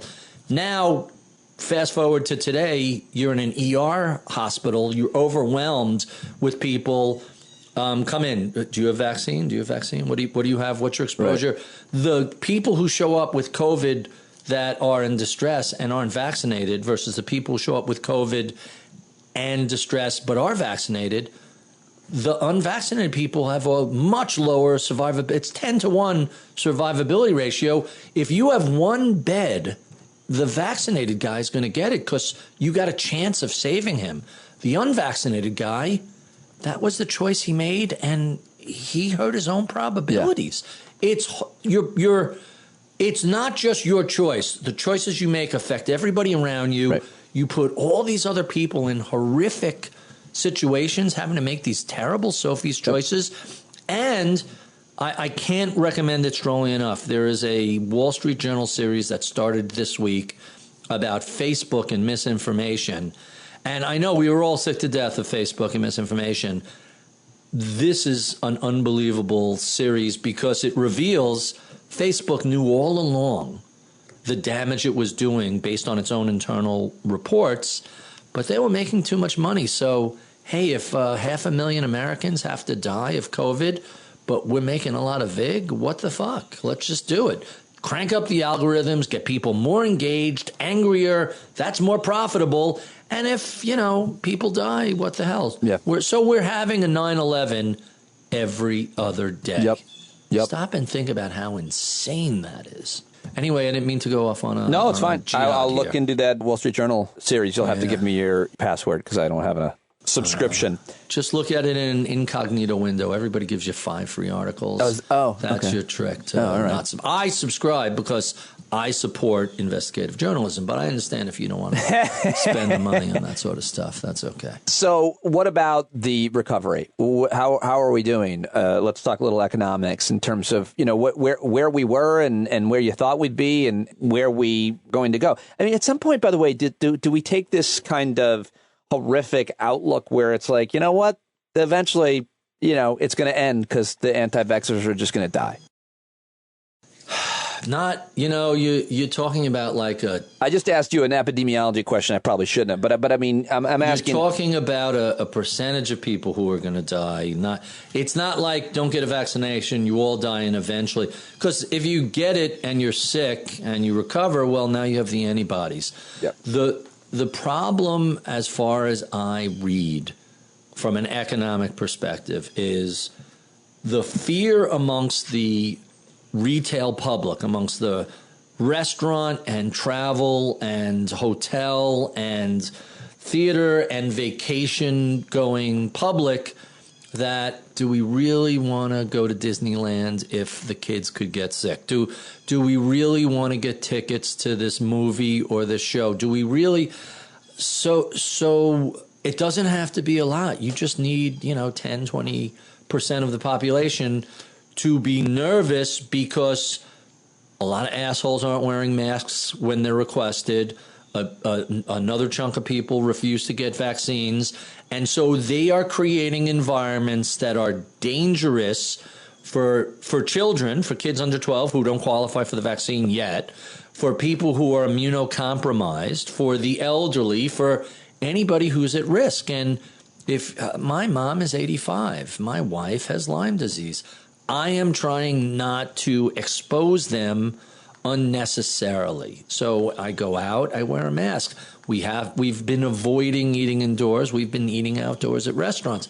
But the big takeaway from here is that I'm spending less money in the economy because I lack confidence in my fellow citizens that they're doing the right thing. They're creating risks for my 85-year-old mother. They're creating risks for my wife. They're creating risks for my under 12-year-old nephews and nieces. And therefore, I want to be a little more cautious. Just multiply that by 50 million people, and you have an economy far below where it should be. What about businesses and the wager that they may or may not make, whether it's a fitness club, a restaurant, or anything else, in terms of enforcing a mandate? I'm not asking you about your ethical opinion on whether or not mandates should be enforced. I'm not asking you whether or not they work or they're constitutional. I'm saying, like, if you're a restaurant and you have a vaccine mandate or a mask mandate, which is weird because you're eating, maybe not the best example. Is that a good wager? And I would imagine the answer is regionally. If you're in New York City, you better have one or no one's coming to your gym, theater. I mean, people will come, but not many. If you're a Broadway show, if you're a restaurant, if you're in Mississippi, maybe not the case. But what about the business wager on that? So I'm looking at a different business wager.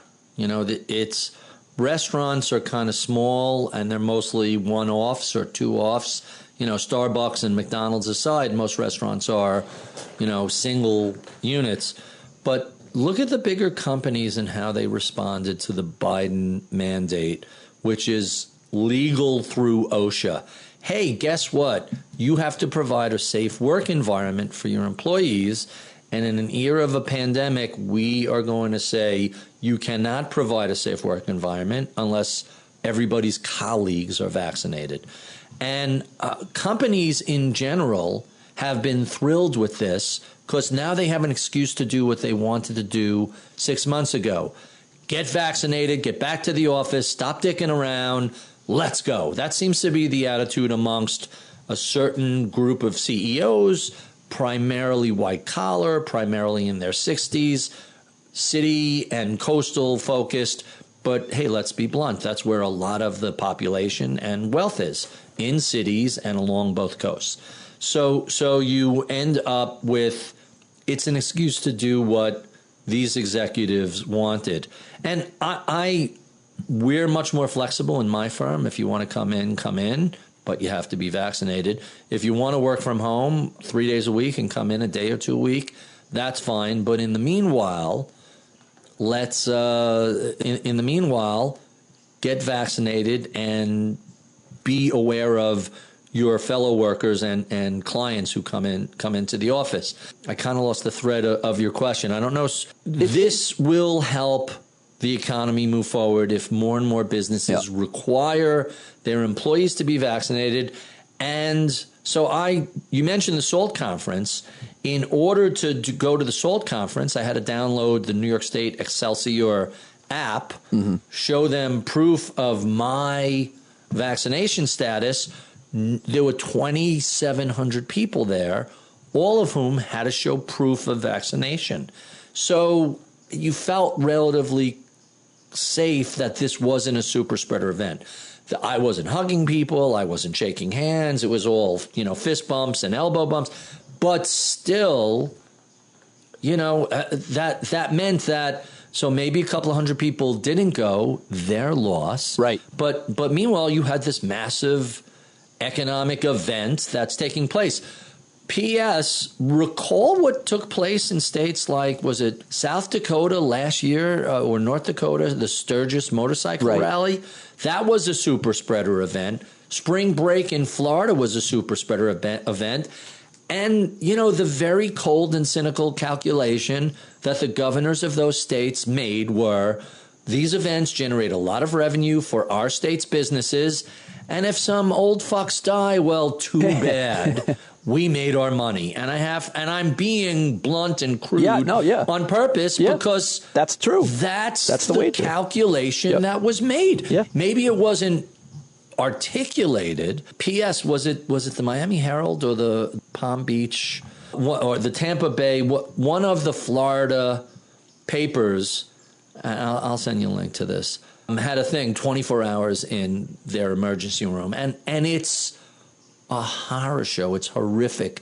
Not just because people are coming in sick and ill and dying, because it's so clearly an avoidable, self-inflicted disaster. And people, it's just horrible. And I hope this is the end of the DeSantis presidential aspirations, because that stupid bastard could care less about how many people he kills. Governor Abbott in Texas is no better. And what's her name in one of the Dakotas? Kristi Noem. Kristi Noem. Yeah, Noem.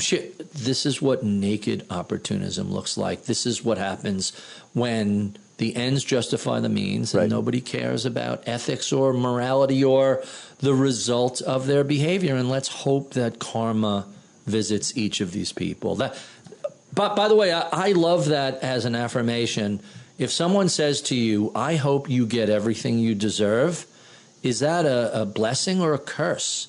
And the answer is it depends on who you are and what sort of person you've been your whole life. So let's just hope these people get everything they deserve, for good or bad. The one I saw, I don't know if you know this woman, Laura Loomer something. I've heard the name. She's just absolutely crazy and horrible person. And she basically tweeted, I don't know how long ago, I hope I do get COVID.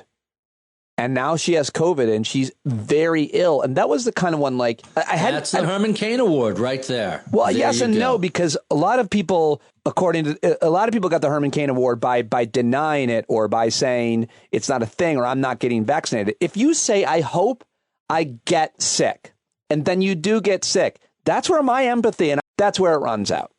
I hope I get sick. Okay. Well, then you're going to get sick. And when you do, I can't feel bad for you because you wanted it. Yeah. By the way, speaking of Herman Cain Awards, Sarah Palin just announced that she's unvaccinated. I saw that. So, hey, you have a choice in the world. You could be, first of all, for selfish reasons, you should get vaccinated. But if that doesn't convince you, then for reasons of the people around you. Yeah. Your children, I guess we only care about children from conception to birth. But after that, you're on your own because, freedom and tyranny. Yeah. Ridiculous. It's astonishing. And the sort of naked political opportunism, it's like the blue pill and the red pill in the Matrix. Once you see behind the curtain, it's hard to look at these people differently. They're just terrible human beings, some of whom are ignorant people, but others, I don't know how else to describe, DeSantis. He knows better, but he's made a calculated decision that this is in his interest. Well, that's the worst kind. Those who know better. Listen, when you're the governor of a state, you have access to the best public health experts in the world. Frankly, when you're a talk show host, you do as well. If you have any kind of following or influence, Nicki Minaj could get she could get Anthony Fauci on the phone. When you are a famous person, you can talk to almost anybody you want. I'm well known enough that I can talk to almost anybody I want within reason. And so therefore, I don't have an excuse to be ignorant about tough, hard to understand issues, whether it be finance, epidemiology, or anything else. You don't have that. To be fair, anytime you hear a story that's cousins, friends, fiance, some load of bullshit is coming after that. What the science is, not about vaccines, but as long as we want to talk about men's junk, Invectorin with the horse dewormer. Yeah, right? Ivermectin. Leads to sterility in men if you take it. Google that. So you're concerned about her cousin's, friend's, fiance's testicle swelling. How about becoming, and let's be honest, we know that was an STD. Yeah. But hold that aside. If you take horse dewormer, the odds of you becoming sterile and or impotent go up significantly. Don't believe me. Google it. Look at the various things. Didn't you send me something? Didn't you text me something about this? I don't know how good this study is, but let's just mention it anyway because it's funny. I thought it wasn't about ivermectin. I thought it was about if you get COVID. The words were. Yes, COVID. That's another reason to get vaccinated. Here it is. Unvaccinated people who get COVID have higher degrees of impotency. No, this is what you sent me from UCSD. It's the phrasing is new coronavirus. New coronavirus lingers in penis. Yes, I saw that. And could cause impotence. The phrase. That's you. That, by the way, it's UC San Diego. That's not just some made up thing. Lingers in penis and could cause impotence. I just love the phrase lingers in penis because I've never heard those words before. So what are you doing this weekend? Lingers in penis. Lingers in penis makes it feel like the penis has a memory, and I think it does. I think it does. Right. I kind of recall something like that. It's been lingering. Sounds like a type of berry you get at IKEA. You don't want. I'll have the lingering penis berry with the meatballs, please. There's nothing you want lingering in your penis, including an erection. Nobody wants that to linger either. That's called priapism, and it's literally a medical condition. Awful. Okay. Erections that last longer than 4 hours, see your doctor. I've never had one of those, and I'm not looking forward to it. So uncomfortable. I bet. None of your clothes fit. It's just so very hard to make turns. Let's talk about the economy in terms of inflation, in terms of the cost of things, in terms of procurement, and there's all kinds of different news about what you can get. Last night on our hangout with listeners, like 40 people there talking about, who was it? Our friend Megan was talking about she can't find any boar's head. She was going crazy. There's no boar's head. The shelves are empty at grocery stores. And so it's anecdotal. I haven't experienced that around here. I haven't experienced that either, but regionally. Where does she live? She lives in New York. That's surprising. So there's been repeated stories about toilet paper being in shorter supply again. Yeah. And it becomes a self-fulfilling product. Once people start hearing about it, people start buying it. Now all of a sudden there's a run on short toilet paper. There's a shortage, and then 3 weeks later all the toilet paper shows up and you're fine. So the big issues that you're running into, semiconductor, we've talked about before. It's not like, we talked, lumber is a great story because the price of lumber tripled, and the shortage of lumber is solved by people who own acres and acres of forest say, go cut down some more trees. Look at the prices. And so suddenly all the supply comes on the market, the prices go back down, and that's solved. You can't do that with semiconductors. The lithography that they use to make semiconductors is incredibly complex. It's like 700 steps and hundreds of layers of etched circuit board on top of each other. And, if I don't use my laser printer, my inkjet printer, for a couple of weeks and I turn it on, it works fine. When you're using a piece of hardware that prints very fine circuits and then stacks them on top of each other, each 1,000th of a thickness of a human hair, you can't just flick that back on and think it's going to it needs to be cleaned and maintained and updated and prepped. It's not just, let me print a few circuit boards out. It doesn't work that way. So when is that going to change? When is that going to return to, quote, normal? 6 months, a year, something like that. It's going to take a while. And that's part of the problem with just-in-time inventory is that works great as long as there are no interruptions to the supply chain. And once there are interruptions, or heaven forbid, things close down. So I'm having work done on a car, and my check engine light keeps coming on, and so I drop it off at my Elite Motorsports, the guys who work on that car, and I suspect I need a whole carbon job, blah, blah, blah. And they said, hey, as long as we're doing the carbon job, which means the top half of the engine are off, that's all the time involved, you're going to need new fuel injectors at, in a couple of miles, and 5 or 10,000 miles, you want us to do this now. And I'm like, how much more is it? Well, they're $150 times 8 injectors. I'm like, and all the labor is opening up the engine and taking it apart. Why pay for that twice within a year of each other? Right. So I'm like, might as well do it. And they just called me and said, hey, it's 3 to 4 weeks to get it. I go, what is it usually? They're like, usually we call up and it's here the next morning. Well, so all sorts of what are you possibly going to do with one of your 15 cars not being operable? That's the car I drive the least. All right. Well, then I guess you'll be a race car, so I don't drive that a lot. You'll be all right. But I have another car coming up from South America that of course you do. Well, speaking right into that. By the way, I could still drive the car. I just have a check engine light on. Speaking of, I don't think I've driven a car for the last 10 years that didn't have a check engine car on, but that's how I live my life. Oh, really? No. By the way, they're called idiot lights for a reason. Well, I get one of those. I get a computer and I plug it in and I just reset it, and then I just. You have an OEM. Yeah. Really? Everybody does. So usually, the most common thing is like a simple O2 sensor or something like that. Yeah. And if it's not an EV, if it's an ICE, and you ignore it, your exhaust is going to be worse. That's why you want to check. You want to follow up on that and do what you have to do. I prefer to run my exhaust system right into the ground and just get a new one. No, I don't mean your exhaust system. I mean the pollution coming from your car is going to be higher than if you were, because that engine management system is tuned to be more efficient and less polluting. I see what you mean. Well, that is a concern for me. So speaking of South America, let's go to Central America, where El Salvador is trying a pretty interesting monetary experiment, which is replacing their legal tender currency with Bitcoin. Do I have that right? How's that going?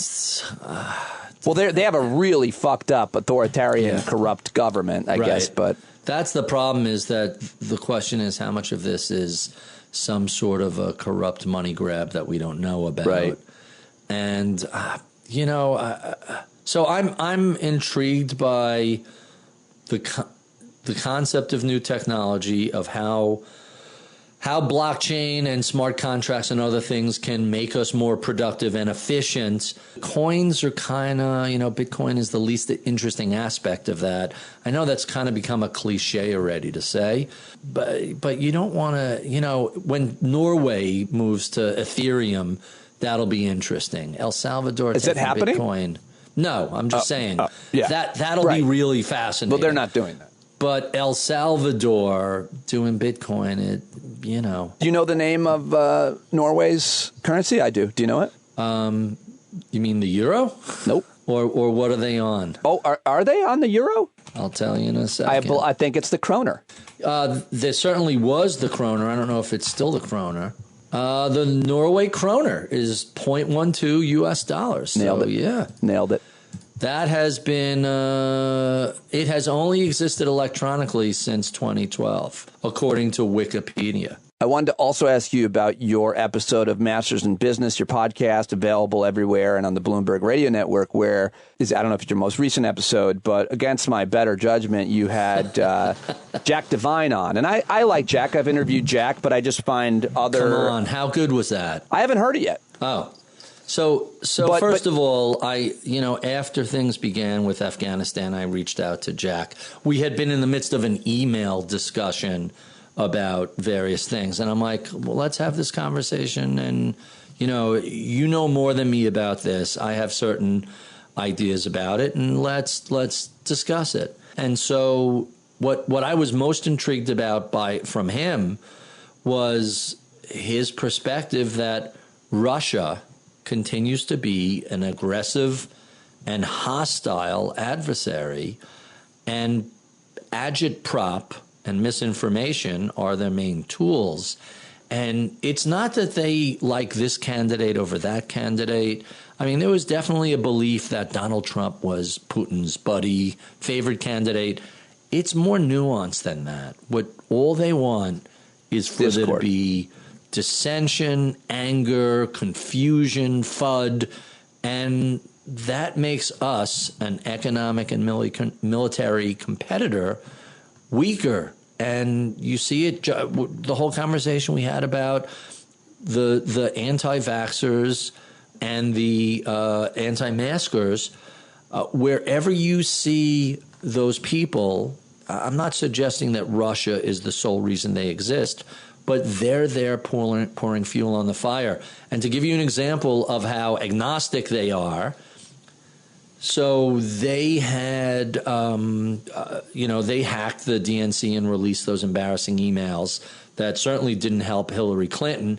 But as soon as Trump won the 2016 election and there was a rally, a Not My President rally, there was Russia pouring fuel on the fire at various Facebook and other social media, and they just make the Internet Research Agency is there part of the GRU, the military intelligence branch, and it's essentially a troll farm. And literally, my guess is something about 20% of the people that follow you or me on Twitter are bots. They're not real. And when you look at there are people who analyze who follows who. It's just, you're just using computers to crunch numbers. It's pretty easy to identify who are fake. Twitter and Facebook, for that matter, don't want to eliminate these things because suddenly, what do you mean we don't have 2 billion people? We only have 1 billion people? Right. Well, yeah, half of those things are bullshit algorithms. And so they're very intimately involved. So they were pro-Trump before the election. They supported Not My President after the election. They support Antifa. They support Black Lives Matter. They fight Black Lives Matter. They support Proud Boys. They don't care. All they want is anger and frustration and anything that makes us weaker, they're a big fan of. They are at war. At least that's why with the United States. Yeah, sowing discord is their national security policy. And, you think about after 9/11, if we had a 9/11 today. It'd be problematic. It would be problematic because even then you had conspiracy theories right away, but they didn't go viral right away. It took longer to find the loose change documentaries, et cetera. But now, if we had a horrific terrorist attack like that one, immediately you would have slick videos that would be made, and then or whatever, Twitter accounts and Facebook accounts, just saying that it was an alien from space. That's a better example. If an alien invasion, people always talk about this. If an alien invasion occurred, would that unite us? Of course it wouldn't, because half the people would say that there's no alien invasion. It depends if it's Bernie the alien Sanders had a Facebook account. If they had a Facebook account, they could say, I'm not a real alien. And basically that's all that stuff would spread. P.S., you said something that kind of tweaked my mind. If 9/11 happened today, well, 9/11 happens every other day. No, it doesn't, because that's so different. It's such a different thing when I don't love that. Yeah, in terms of the amount of people that are dying, but people don't care about that because that's people's. We've become a little inured to it. Well, that's dangerous. Thing. But it's more of a choice. Like, those people didn't choose to be vaporized in their buildings. These people, to some extent, have a choice to get vaccinated. Not the people who show up at a hospital with a heart attack and there's not a bed for them. Not the kid whose appendix burst. And not, by the way, the shocking statistics on doctor and nurse vaccinations, doctors are running like a 97, 98% vaccination rates. Nurses are running 50 to 60%, and it better or worse depending on the part of the country. And there's a shortage of nurses, so you can't just say "fuck you, get vaccinated" or you're fired. They're like, "I'll go to another hospital," unless it becomes mandated. And even if it becomes mandated everywhere, you're still going to lose a chunk of nurses because they're afraid of Nicki Minaj's friend's cousin's testicles swelling. That's the level of discourse we're at today, and it just tells you how insane this problem is. And I don't know what we do about Facebook and Fox News and other sources of misinformation. I think there has to be a way to hold these organizations accountable for the deaths that they've caused. I mean, it's one thing to say it's not going to rain tomorrow and it rains.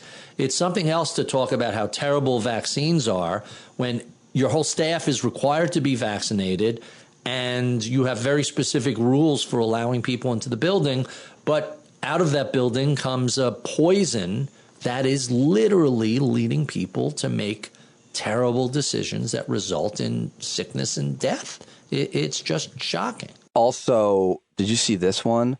Yeah, I always hate it when people act like being a police officer is one of the most dangerous jobs in the country. It's not. It's not even in the top 10. Certainly in certain parts of the country, it's more dangerous than others. But even in the most dangerous parts of the country, it's still more dangerous to be a garbage man. That being said, this statistic really was crazy. I know where you're going to go with this. So I see this headline, this tweet today. This is from, let's see, NBC News. COVID-19 is the leading cause of death for law enforcement officers nationwide, according to law enforcement officers. National Law Enforcement as dangerous as guns. How insane is that?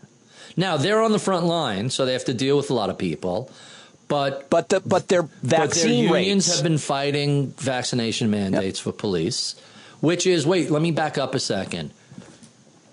Your police are dying 2-to-1 from COVID versus bullets, and you're saying this is a personal choice?